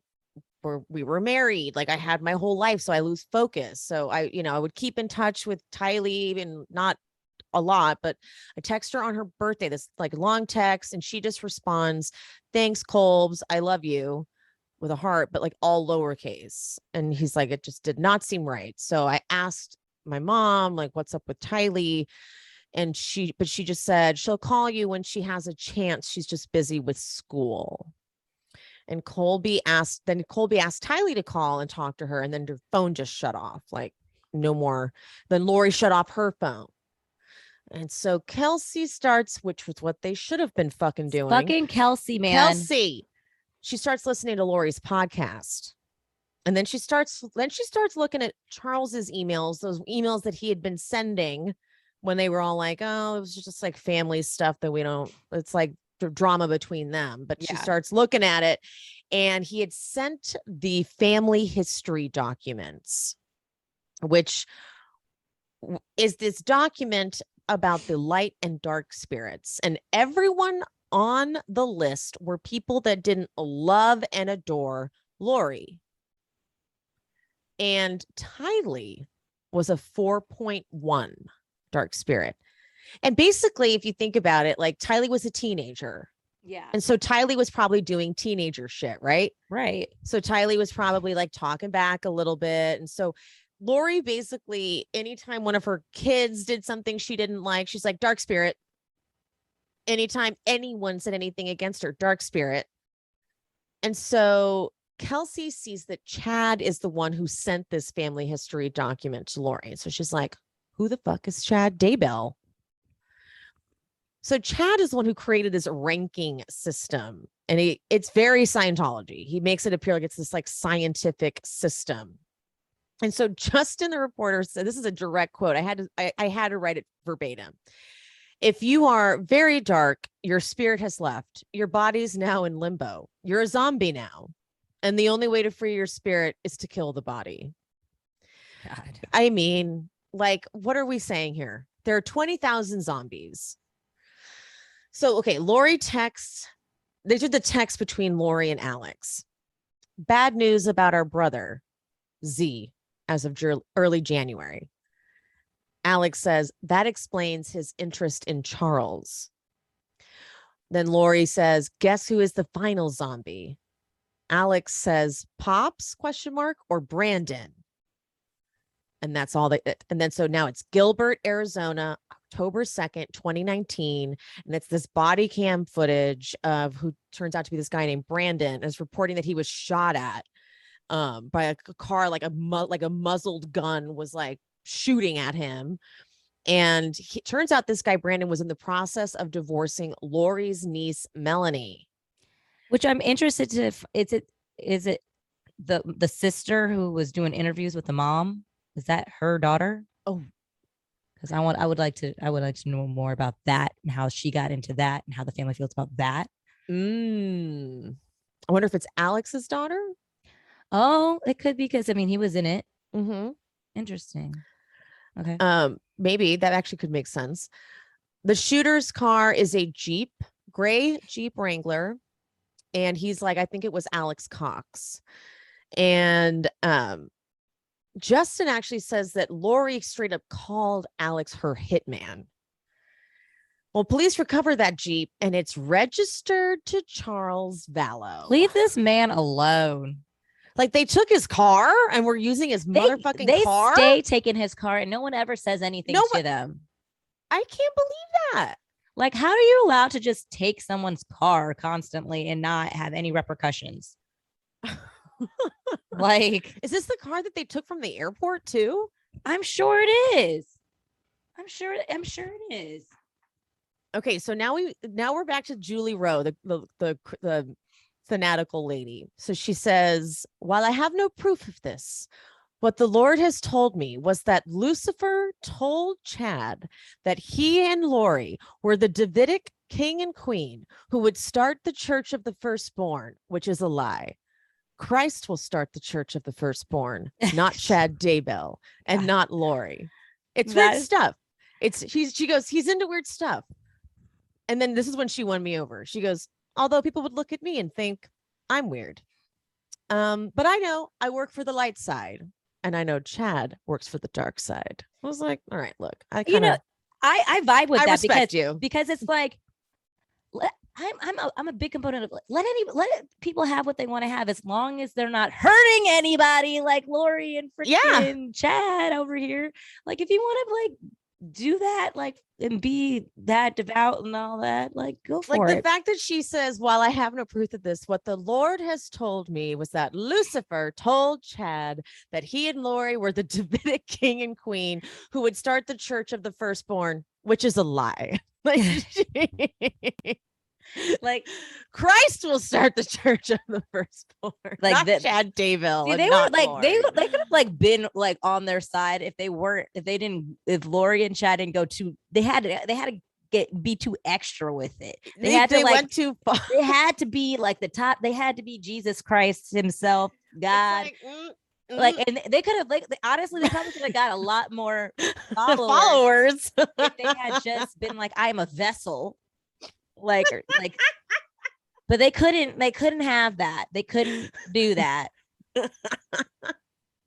They had to go all the way, make them God, make them the savior. Yeah, like that was where they lost a lot of people there. So she does make a point. She goes, look, it's one thing to suspect, because she's like, Chad always seemed like a loving husband and like a sweet dad. But it's one thing to suspect someone of having an adulterous affair. It's a whole other deal to accuse them of murder. I agree with that. And it's true. Like this is what happened with Scott Peterson. And I know people are going, come for me, but this is what happened with Scott Peterson. It's like he's definitely the murderer because he was having an affair. But that's a whole other ball game. Oh, I don't have time to get into that debate. Pia's like about to explode. You know he did that, right? We just have to. Yes, he did. Yes, he did. I'm not going to do that with you right now. He didn't. What? We will. That's another podcast. That's another episode of another happening podcast right now. That is another episode of another podcast. I need to. Why did you bring this? Did you not watch the fucking most recent documentary on this? I think I did. What? You didn't. Okay, now you got me on sidetracked. Okay. Well, I will say.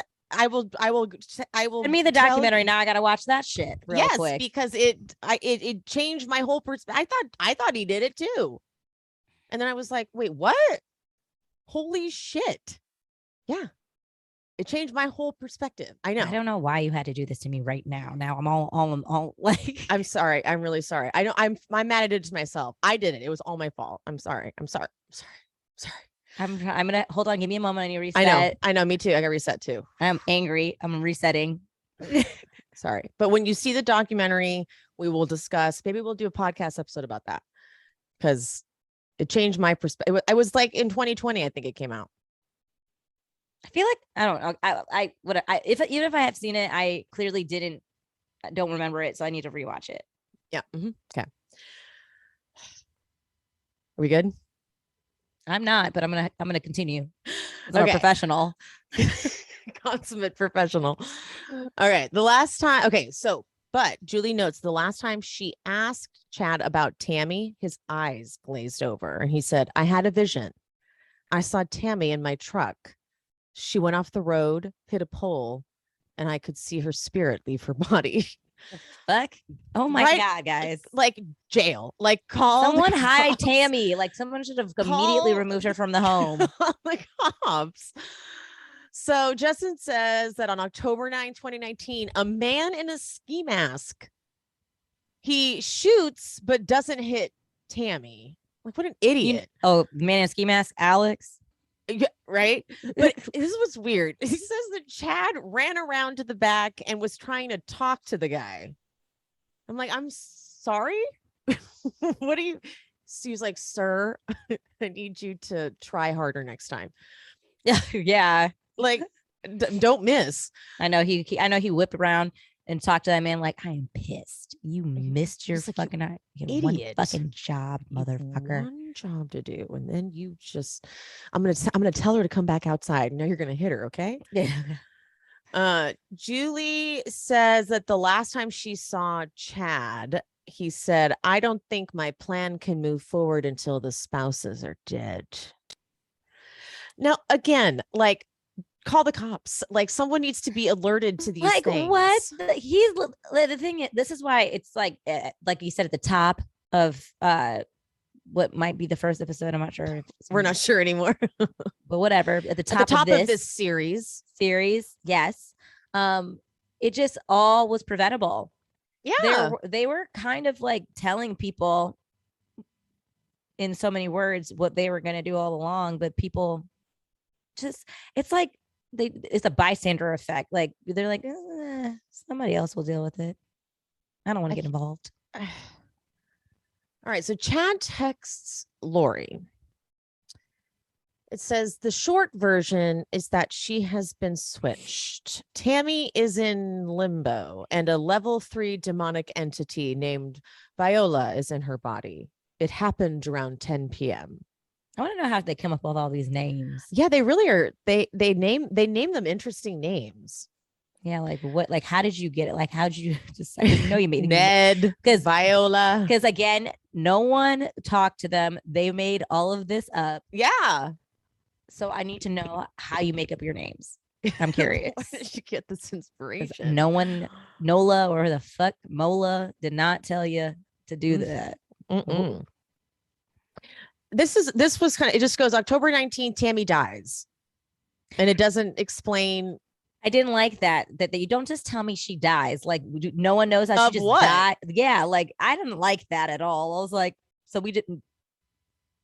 What do the coroner reports say? Like, what the fuck does that mean? Like she just died and you guys put her in the ground and that was it. No one like looked into it.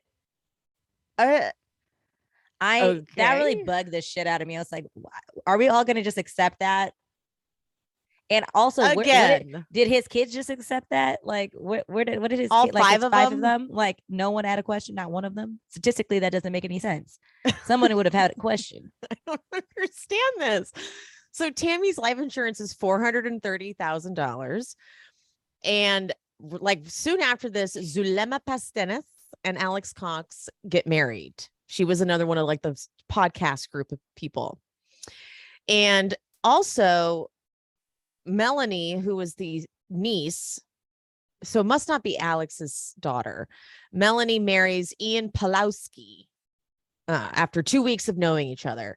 And these couples are married within 1 day of each other, and they're witnesses at each other's wedding. So this is like a tight, culty circle of people. Yeah, that's why I feel like Melanie isn't Alex's. Yeah, not Alex's. Alex's child, because I feel like they would have mentioned that, no? Like, because that would have been like, or I wonder, maybe Melanie is like not by birth a niece, like maybe like, yeah, Chad's, or I'm not sorry, not Charles's. I don't know. No, I feel like it had to come from that Looney Tune family, right? I think it, and I really think it would be the sisters, because it's like I'm jumping ahead. You're right. You're right. Because she does the interviews with the mom, and you're right. I just feel like it tracks. No, you're right. Because she seems like she'd have the other kind of nutty one. Yeah. Let's go with that. That's what. Yeah. I could look it up. They could have also clarified that to me in the documentary, since you went out of your way to tell me it was a niece. Like, I need to know how. Yeah. That is important to the narrative, in my opinion. Yeah. Good point. Jeez. It is important though, because it's like, so like, what does the other family think about this? And is she culpable in any of this shit? Like, are we mad at the niece? Like, we just kind of just like let that go after a while. Like, yeah. Was she in on it? Did she help orchestrate anything? Did anybody call the niece to see if they had the kids? Like, that was a little negligent. I don't know. I was like, there's a couple moments in this documentary. I overall loved the documentary, but there were moments where I was like, we could have gotten a little bit more clarity on certain dynamics. I do agree. Charles Vallow's children kind of we never got them at all. We never got any closure on that. Like, did they ever, how did they find out more details? Did they try to sue? Did they try to pursue? Did they have any suspicions? Did they accept that their father did this? Like, we didn't get any of that. Great point. This could have been a much longer documentary. Like, I just feel like we kind of got we got some good stuff, but I feel like they missed some opportunities there. Or even if they, and I'm not saying that maybe they did try to get them to interview and they didn't want to, but like usually if you try, you like say at the end, like we did try to, like, so we know that they made an effort to get that part of the story, but they did not want to be included. So that's all I'm saying. Well, they could have just even reported on it. They could have just Yeah. said, we could have had one more part of this documentary, I feel. Yeah, I agree. Like, because there was like, I don't know. You're right. They definitely missed a lot with how that family handled it. And then also, like, how did Tammy's kids, although apparently Chad Daybell's kids don't think he had anything to do with any of these murders. They think he's innocent. Oh, is that? Oh, okay. Yeah. See, that would have been awesome, like, to know. In the Yeah, they could have put some of those interviews. Because I was like, yeah, I wanted to know more about Chad's kids, and like, yeah, and like, so they don't think that they murdered their mother? Or I'm going off of a follower just DM'd me and said that I saw an interview with the kids and they think that he's innocent. For the first time, the 5 Daybell children, Emma, Garth, Seth, Mark, and Leah, are speaking out together in defense of their father, who has pleaded not guilty to all charges. Did your father, Chad Daybell, play any role in killing JJ and Tylee? No. Then why were their bodies found buried in your father's backyard? I don't know, but I do know that if he were to commit a crime, he wouldn't be foolish enough to put the evidence in his own backyard. Nor would a one-time professional gravedigger have dug such shallow, crude graves, says Seth. He knew how to dig graves, and that just doesn't sound believable to me. This is where Tylee's body was found, was back here. Emma took us to her father's backyard to show us another reason why she believes her father wouldn't have buried JJ and Tylee here. You can look around for miles and miles. Their property is surrounded by plenty of places to hide a body. There's land down there that no one would ever touch. What do you say to those people who are still very skeptical with all of this? It might seem like a convenient excuse, but if it's the truth, we have to hold to it. Emma believes the children were put in her father's yard on purpose. He was framed. It all goes back to this woman, says Emma, her father's new wife, Lori Vallow Daybell. I think he was fooled in the worst, most deadly way possible. So we were lacking some perimeter stuff. Like, they just kind of kept. Good assessment, Pia. Well done. Thank you. I was really bothered by that the whole time. No, you're right. Zulema texts Chad after she's married, and she said, "The Lord has placed a new yearning in my heart. It's so beautiful. I only want to read, study, learn, go to temple, and serve him. I'm really leaving the world behind." Oh, Chad's so creepy. He says, "Don't worry, you will know when to gather." Oh, it's so creepy. He says, "I actually feel you'll be among the first people to gather to the safest, quote, white camps. You're part of the team." What the fuck does that mean? Okay, so there's some sort of like 2020 deadline, and now Kate Woodcock can't get in touch with JJ. It's now November. She hasn't seen JJ in 2 months, so she calls the Gilbert police. She gets into Charles's Amazon and sees a purchase for this malachite ring after he was already dead, and she gets the shipping address. So on November 26, 2019, Officer Hermosillo is called to do a wellness check on JJ. He's met with Alex, and Alex is like, "Oh yeah, no, JJ's with Kay." And then he's like, "Well, that's unlikely since Kay is the one who called this wellness check." Well, see, and also give it up to Kay, this elderly woman doing some real police work, figuring out technology to find an address. Again, what is the police doing? Nothing. With all the resources that they receive to not be able to like figure out where these people live. Like, this elderly woman figured out how to get to her dead son's Amazon account and to hopefully find some clue, which she did. It's her brother. FYI. Oh, sorry, my bad. Oh yeah, Kate. I thought that was a grandmother. Well, My bad. because she does look, she has that vibe. I kept thinking it was his mom too. Okay, my bad. It's JJ's grandmother though. That is why it feels older. Okay. But I kept thinking, yeah, but she was older. Alex like lies and is like, Lori's in apartment 107, but that's Melanie's address. But then eventually they get to Lori, and Lori is like super freaking weird. The lieutenant gets to Lori, and she's like, oh, you probably talked to my brother and his friend, but the friend is Chad. And the officer's like, is that Chad Daybell? The same Chad Daybell whose wife passed away recently? And Lori's at one point, she goes, I look like a suspect, but I'm a good person. I raised all of my kids. I've done everything I'm supposed to do in life, but everyone is causing me trouble right now. Girl. But then Lori says, this is what takes her down.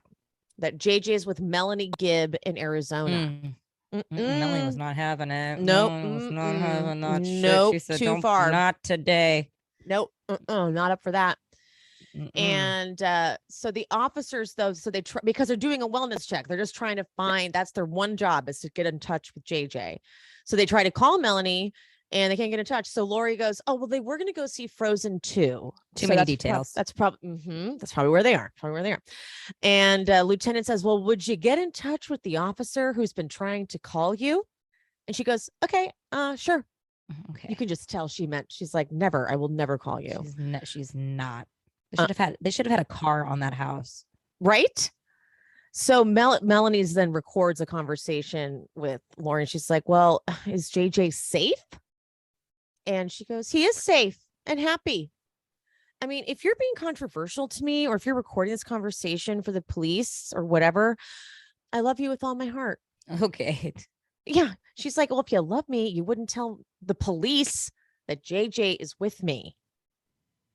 So police get a fucking search warrant and go back, but everyone is gone. All the shit is gone. No kids, nothing. That's a huge red flag. Duh. And so then they go to like Kelsey and Colby's house, and they're like, have you seen that? And they're like, no.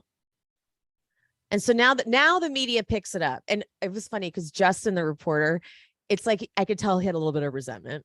He's like, now they are playing catch up on a story that was developing months prior. He's like, I've been on it the whole time. Okay. That's cute. Everybody. But then Colby does this weird thing where he keeps posting videos on YouTube with messages to Lori and the kids. And like people then, it's like, if you're posting on YouTube, you're going to get weird comments. So like people think he's either involved or working with the police or something. But it was weird. Like the posts were strange.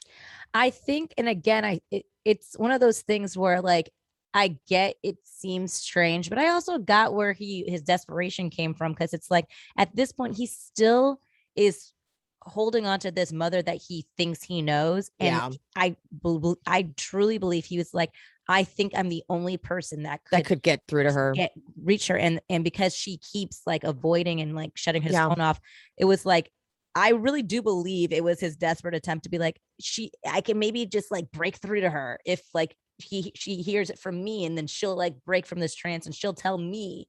Which I mean, if you're seriously like, honestly, I probably wouldn't care how I come off either. If at that point, if you're just really trying to look for the cage, you're just like, whatever I fucking gotta do to get them back, I'll do. And if people want to think I'm involved, that's cool. But like, I also know my mom, and I'm trying my best to get her.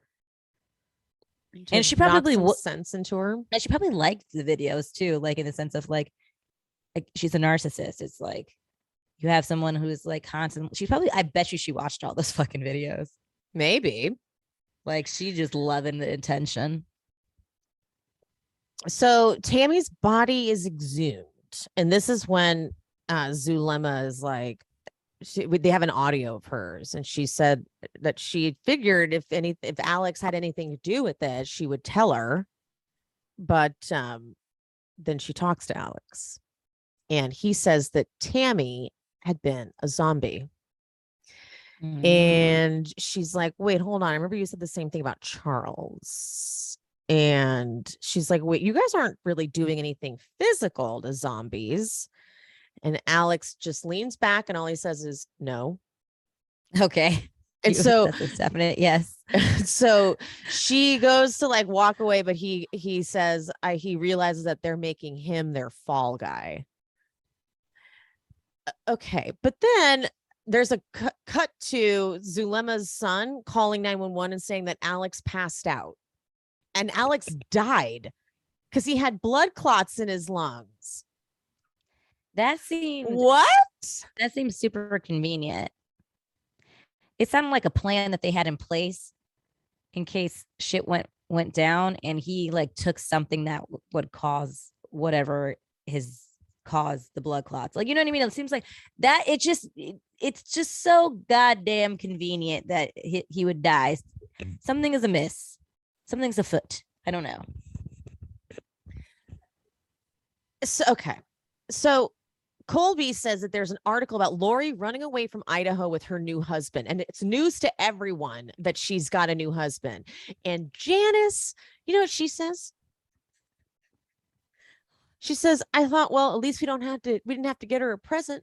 I can't with Janice. I hate Janice. I can see why Colby was very frustrated with his grandmother. Yeah, like, right? Can you imagine like just being like, guys, I need you to really just stop right fucking now. You can love mom and also be like, something's really fucking going wrong with her right now. Like, stop it. This is wild and weird. No one knows where the kids are. She has a husband that no one knew about. And guess what? 13 days after his fucking wife died. Like, it's like, guys, stop, Janice. I would have had to like leave her house. Like, I would have to leave her. So Lori has now been officially charged with abandoning her children, and they track them down to Kauai, and the cops present her with the search warrant for her car.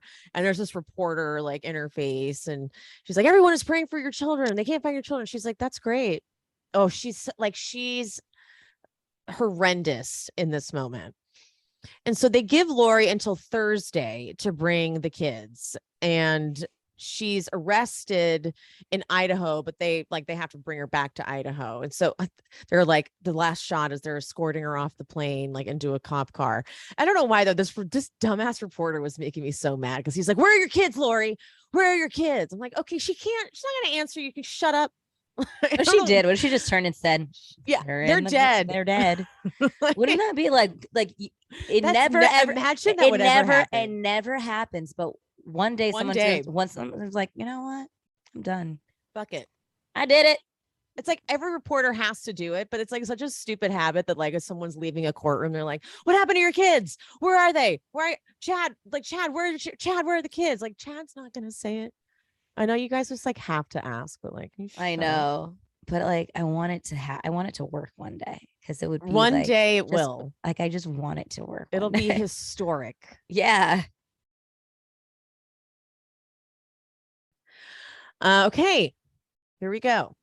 Justin, he gets a link to a folder sent to him in an email. It's a folder of over 600 wedding photos with Lori wearing that malachite ring that was purchased on Amazon.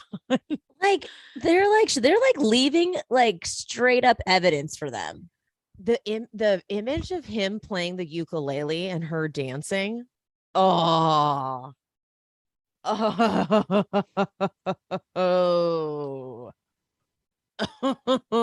ukulele can go to hell. Oh man. It's just like, it was like they were bad. literally stomping on the graves of the kids by going to the place that was their happiness, like where I think that was like probably the last time they were all like, before Colby went off to do his own thing, like when they were truly a family. And it's rude. And so Tylee was 16 and JJ was 7. And Colby can't believe that Lori would have done anything to the kids. He's like, how could that be possible? He's still living in that place at this point. But Lori's bail bond hearing, and he's like, she comes in, he's like, her makeup was weird. And then when they show her face, I'm like, whoa, yeah, it was like clown makeup. Yeah, like the Joker. Yeah. And so she's in that jumpsuit and she's smiling at everyone. She's smiling at Kay and Larry. And obviously, like the guys, they're like, okay, we need to set this bail high. She's got 3 active investigations into suspicious deaths. I'm like, okay, well, to be honest, the Charles Vallow one should have been like, she should have been stopped right there because it wasn't even it was a murder. It was a That one was premeditated so murder. sloppy that like she could have been, she could have been stopped right there immediately. We have no idea with I don't understand how Tammy died. She just got put in the ground and like that was it. So the bail set at 1 million and Chad's right behind her and the way they're like looking at each other. And I love Colby's like, I just fucking stared at him and Chad looked all scared. Like Chad was like, and when because at first, like, when people say, yeah, I just like stared at him. I was like, did you? And then I was like, no, he did. He got up and like, that man he looked like he was about to charge him. Like, oh yeah.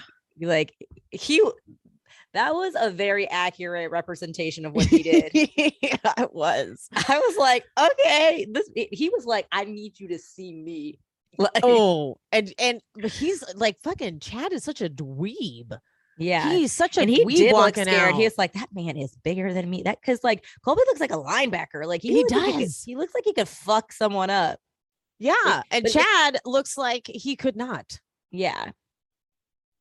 So Colby calls Lori at the jail, and he says, you're not the one who raised me to understand Jesus. I like that they can flex Jesus, like they can still flex their religion on her. Yeah. And she goes, really? And he goes, I hope that you turn your heart to the true Christ so you can come back from whatever this is. I would have never thought you would have ever done something like this. She's so creepy. Yeah. What is it that you think I've done? Like, bitch, do not. I hate that. I hate the way she's like just so calmly speaking to him. I'm like, oh, I hate it. It's revving me up. And she tells the story about Abraham and Isaac, which is the story of like Abraham being told to sacrifice his son and trust God. But then when he was about to sacrifice his son, it was just a test of his faith. And Colby's that's a like, confession to me. Why are you telling me? Exactly. Like, why are you telling me this story right now? Well, now let's go to Janice. Let's go to what Janice did. Okay. So she said, Lori called and said the kids were fine. That's what she said. So they do an interview with CBS this morning with Lori's sister, and the interviewer is like, so do you think she's in a cult? And they're like, no. And then he said, do you think Chad brainwashed her? And they go, no, it's not possible. Okay, so she just did that on her own then. Thank you. And so by the way, I hope Janice knows she just sunk her own kid by saying that, because so that means that Janice was solely responsible, that she's not so susceptible to brainwashing. And then if I was Chad, I would throw Lori under the bus and be like, she brainwashed me. Ooh.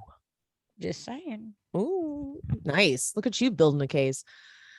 Now, Janice says that she's like, I just don't know anything. Okay, because I just really don't know. Who knew it could get worse? Janice. Yeah, Janice.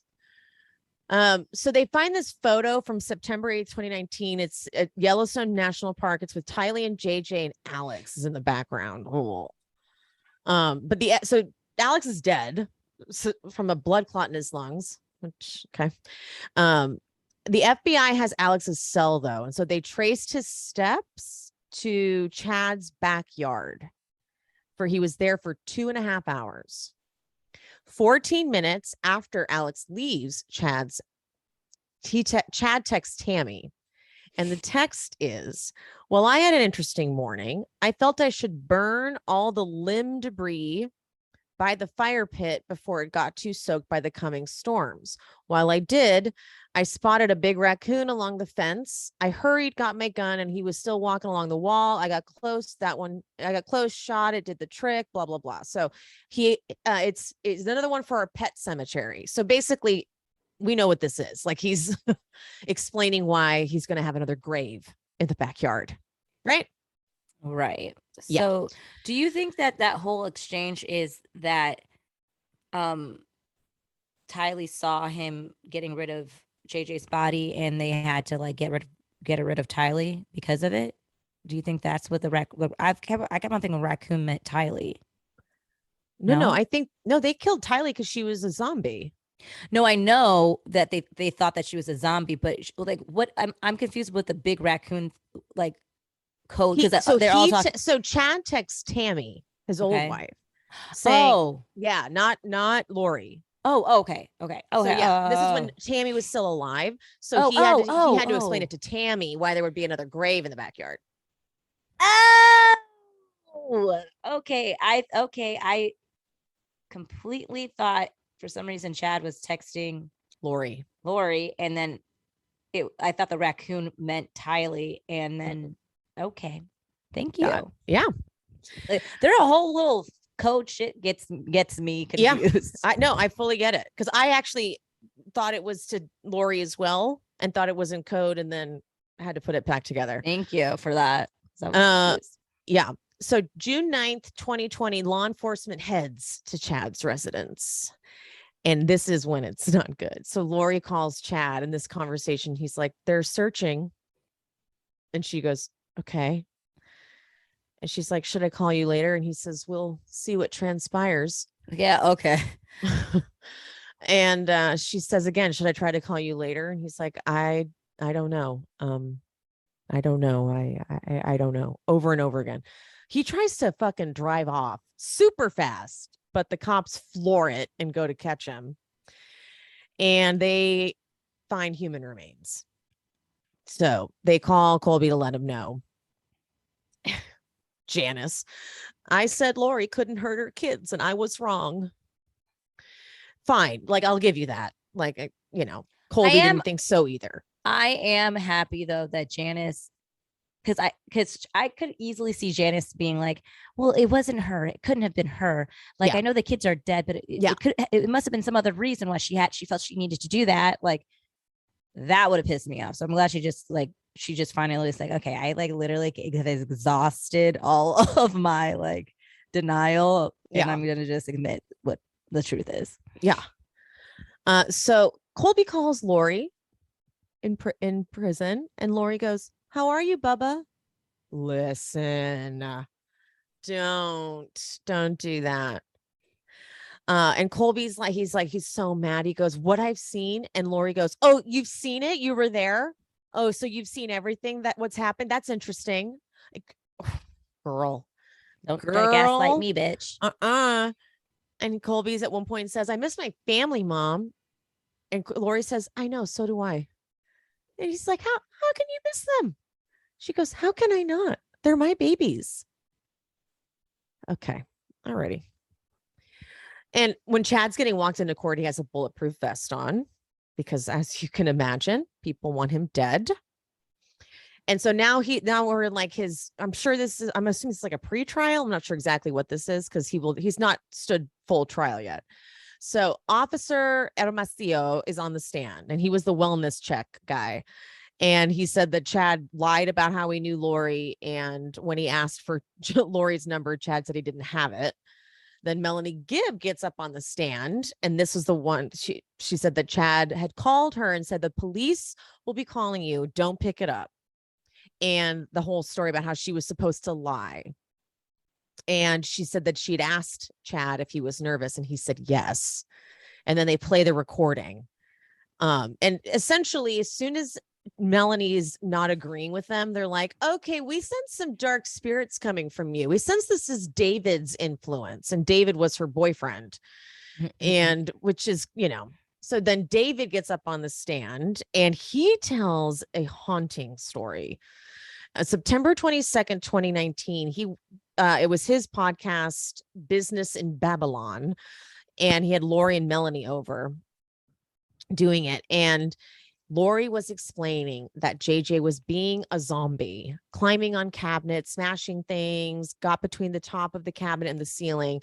And Annie pops in to remind us that he was autistic, and she was really worried that if he had gotten in one of his loops, because he says things on repeat, that he would become someone that Lori would latch onto as a zombie or something. Yeah. So David said that he'd asked to see JJ, but Lori said that he was out of control. So she had Alex come and get him. And the attorney asked, did you see him later that night?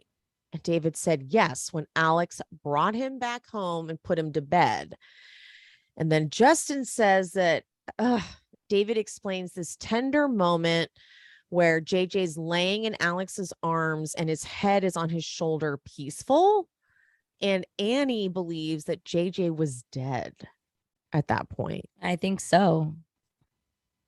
Oh, which is crazy because they had the gall to openly bring that body in with other people there that had no parts of this. You know what I mean? yeah. So an FBI agent gets on the stand and he reads a text between Chad and Tammy. And it's the same text from earlier with the, like, I shot a raccoon and I buried it in the backyard. And the reason why that text is important is because that's the day after Tylee was last seen alive. So it's like, they're putting it together that was absolutely them burying their bodies. So they were killed within a month of leaving Idaho. This big manhunt's been going on for months, like all the man hours, all the money wasted. So when they went to search the backyard, there's like a statue of a dog and then a grave. And that was the partially burned remains of Tylee. And then there's another grave where JJ was in his red pajamas. So Lori waived her right to a preliminary hearing. And her attorneys are trying to argue that she was unfit to stand trial. So she was committed to a mental facility for 90 days. She was eventually, I believe, found fit for trial. Chad pleads not guilty to all 3 charges. Colby calls Lori and Lori says, you don't know, and you will see one day. Okay, bitch. So Chad was charged finally with the murder of Tammy. Lori was charged with the conspiracy to commit murder of Charles, finally. And then also with the attempted murder of conspiracy on Brandon with Alex. Like, so that, finally, we get this really sweet memorial in Kauai. Yeah. With, and that, did you cry? I almost cried. I didn't cry, but I felt things. I felt things because he thanks Charles for being his dad. Oh yeah, no, I really like, especially with the Charles thing, because I feel like they just felt so guilty for not reading those emails sooner. Yeah. Like they had all of it. He was selling them. And he's like, JJ, you're the greatest little brother that anyone can ask for. And Tylee, I'll never forget how much I immediately fell in love with you. It was really sweet. Yeah. And Kelsey talks about how they try to make their own daughter's life normal and they try to keep Tylee's memory alive and have their faces all over the house. And so the last little bit is the causes of death have not been made public. So we still don't know because I'm very curious how they killed them. I was very, because I was really curious on how they killed him, because I'm like, I didn't want them to be like saying it was some accidental thing that happened and they just didn't know what to do and then they bare their bodies like that. Like I want to know, like I want it to be conclusive that they murdered them so they can get I'm like, I want them to be in jail for the rest of their life. Oh yeah. They're seeking the death penalty in both cases. I don't necessarily love the death penalty only because I don't either. Of the people that have been wrongfully. I don't want anybody to get executed that have not committed crimes. And so therefore that's why I'm like, I don't love the death penalty, but I know those bitches did it so they can fry. Yeah, no, I am against the death penalty as well. I think that suffering in prison for the rest of your life until you die is absolutely punishment. Oh, absolutely. Like being put to, because who is it? Ted Bundy? Wasn't he trying to get the death penalty?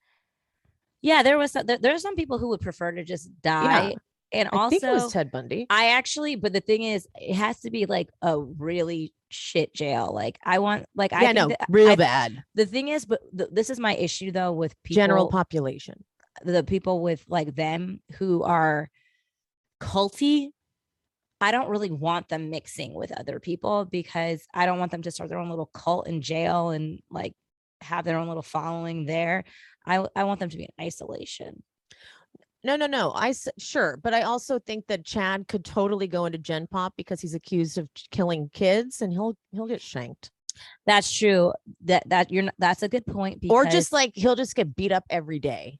that's a good point because people they have their like rules of prison rules. It's like the children thing is a big deal. Like people don't like when you fuck with kids. Yeah. And so they'll that's a no-no. torture his ass. So, okay, he can be in Gen Pop, but I do want Lori in isolation because I think that would really be a punishment for her. She would isolation. Yeah, because she would love to just chat it up with anybody who would chat with her. And I feel like she would almost like she would find an oasis within jail, and I don't need her to have that. She needs to be in isolation. 100%. And for the record, I think isolation is the only if like get rid of the death penalty and replace it with isolation. Because that's crazy. Because isolation is awful, and it should honestly be abolished. And if you like replace the death penalty with isolation, how about that? Yeah, because and only use isolation for people who are going to get the death penalty. Because isolation is horrible and should not be used as a form of punishment in prison as much as they do. Yeah, I feel like isolation should be definitely reserved for people who are just like shouldn't really never be mixing with other people, even murderers. Like they should never speak to another soul. Like honestly, because they use isolation way too much as a form of punishment in jail. Yeah, like I don't think it should be a form of punishment for like stupid offenses in jail because it's like that's crazy. They use it way too much. But like for like the Ted Bundys and the people like who or what's his name that killed Sharon Tate? Was it Ted Bundy? No. Manson.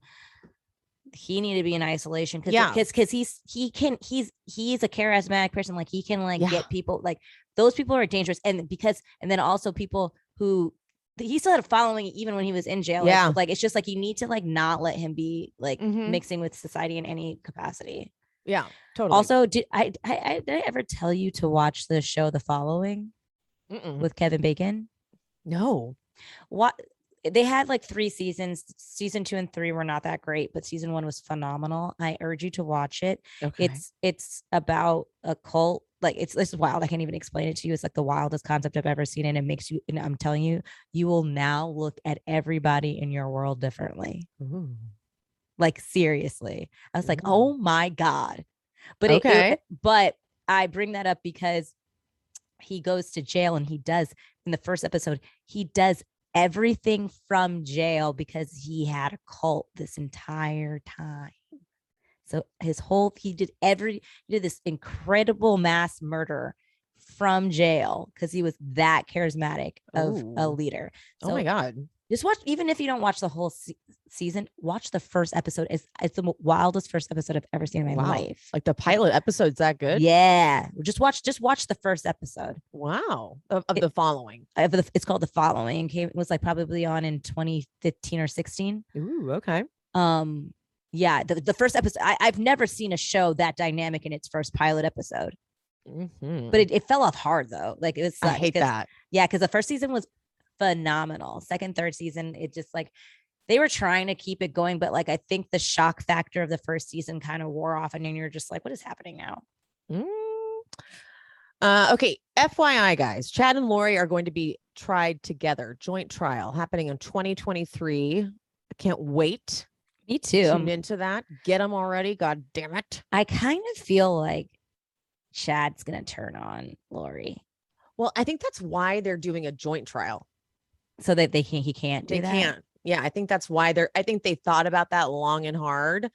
And I think they're like, if we try one and then the other, I think they were concerned that could happen. Yeah, because he looks weak. Like as much as he's he looks so weak. He looks so, when he was looking like, it's so funny because my different perspective of when Lori was gazing at him and he was gazing at her was Lori was like, we're partners in this. I won't be telling anyone anything. And I feel like his gaze was like, bitch, don't say anything. And I feel like he was thinking about like, should I get out of this? Like, should I flee? Yeah. So They're not my kids. I think that they're not my kids. I think that that's why they said, we do this together, because they were completely And in I on it actually together. love that, because I think that they both need to get the max. And I don't want anybody to get a better deal because they turned on the other. And I think that they knew that they probably, Chad was probably already flipping. Chad was probably, I bet he was like, I'll take a deal. Lori did everything. I honestly, like, I saw that man. I was like, that man is not for jail. He is not trying to be in jail. I can tell you that. And it's so funny that his 5 children didn't get any of the dark ratings. Oh, and I bet that's why the kids are saying our dad did nothing. I bet that's why the kids are doing interviews like, no, our dad did nothing. So they knew. They 100% knew. They're like, no, you guys are both doing it together. You're being charged together. Yeah. So you can fuck off, Chad. Yeah. They saw right through that. And I'm assuming that the reason why we don't know about the Tammy's stuff too is because they really want to keep everything hush hush for the trial, because it's an ongoing investigation. But it's frustrating because we do have a documentary. So it's like, we have, like, I just needed them to be like a little bit more transparent, like, of why we are not getting certain details. Because you're right. They could have explained that. Yeah, because I don't give me details if it's gonna mess up the case. Like, I don't need details that bad, but I need to know that it's because of that, and then not because you're just not doing your homework, or like you're just not tying up loose ends. Just put something up on the screen that says the cause of death for Tammy was not released because it's an ongoing whatever the hell. Yeah, and I would have been like, that's fine. Yeah, I would have been like, ooh, sexy. Yeah, you keep hold that. On to that. You keep your cards to your chest, baby. Yes, but they didn't. So then it just feels like sloppy work. Yeah, it feels sloppy. It feels like, I mean, overall, lazy. It feels lazy. Yes, it feels lazy. It feels like they just wanted to do the basic story, and they weren't interested in really doing more investigative work. So you are right, though. I really feel cheated over not getting enough of how the kids, Charles Vallow's kids, felt about Lori. But it's possible they want nothing to do and then with the this. niece, and then we really didn't get too much of Janice talking about her son's involvement in this. Like, they didn't push her enough on that either. So your son, so what we're saying is we're almost positive your son is the one who killed your grandchildren, right?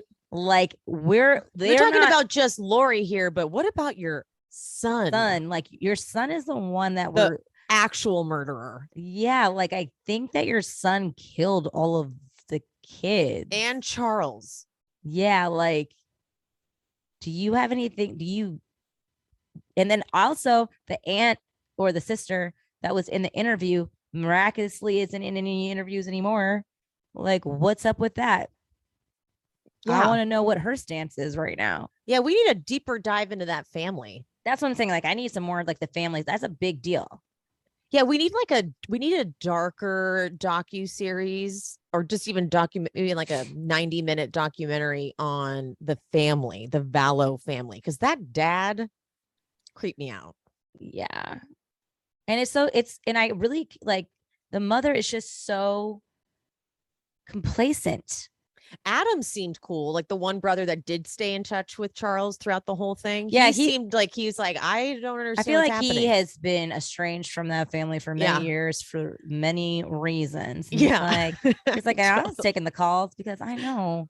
He's like, shit did not seem right. Yeah, that's why he's like, I know, I don't understand. Like, I just won't tell Lori. And Charles is like, I don't think you understand how hard it's going to be for you to keep it from Lori. He's like, what are you talking about? Then he gets there and he can't get a hold of Alex. Charles right away knows. He's like, you underestimated the crazy in your family. It's like, wow, I really did. Yeah. So yeah, there were a lot of honestly, it could have even been a 5-part docuseries. There was enough content for them to really explore further. I think that they could have had a whole segment on her actual upbringing. I agree, because I needed a lot more details, because you had 2 kids in that family that were doing shit.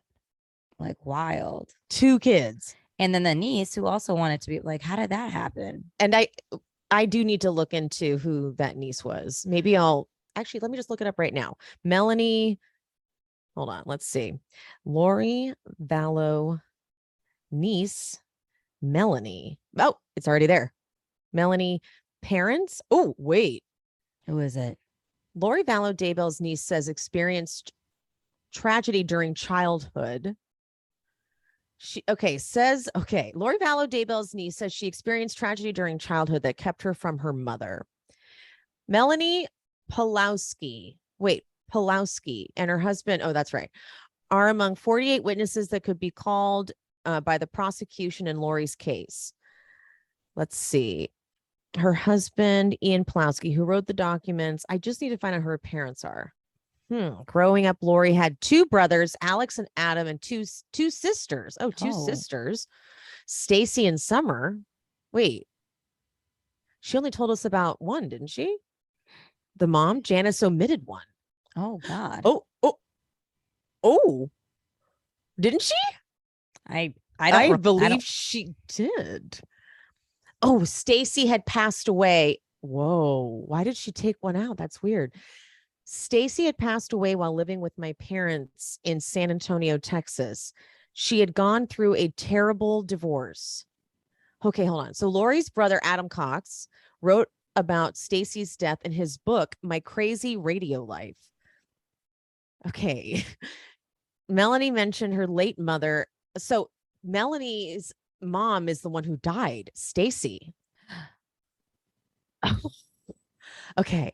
In the past, Melanie wrote she was unjustly taken away from my mother at age 6 and told all manner of lies about her.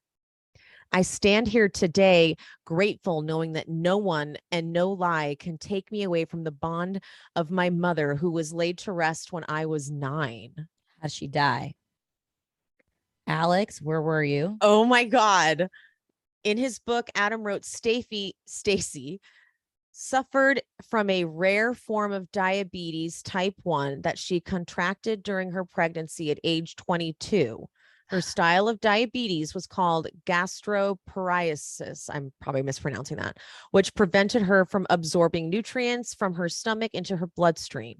When Stacy passed away while I was in Arkansas, and a part of me passed away also.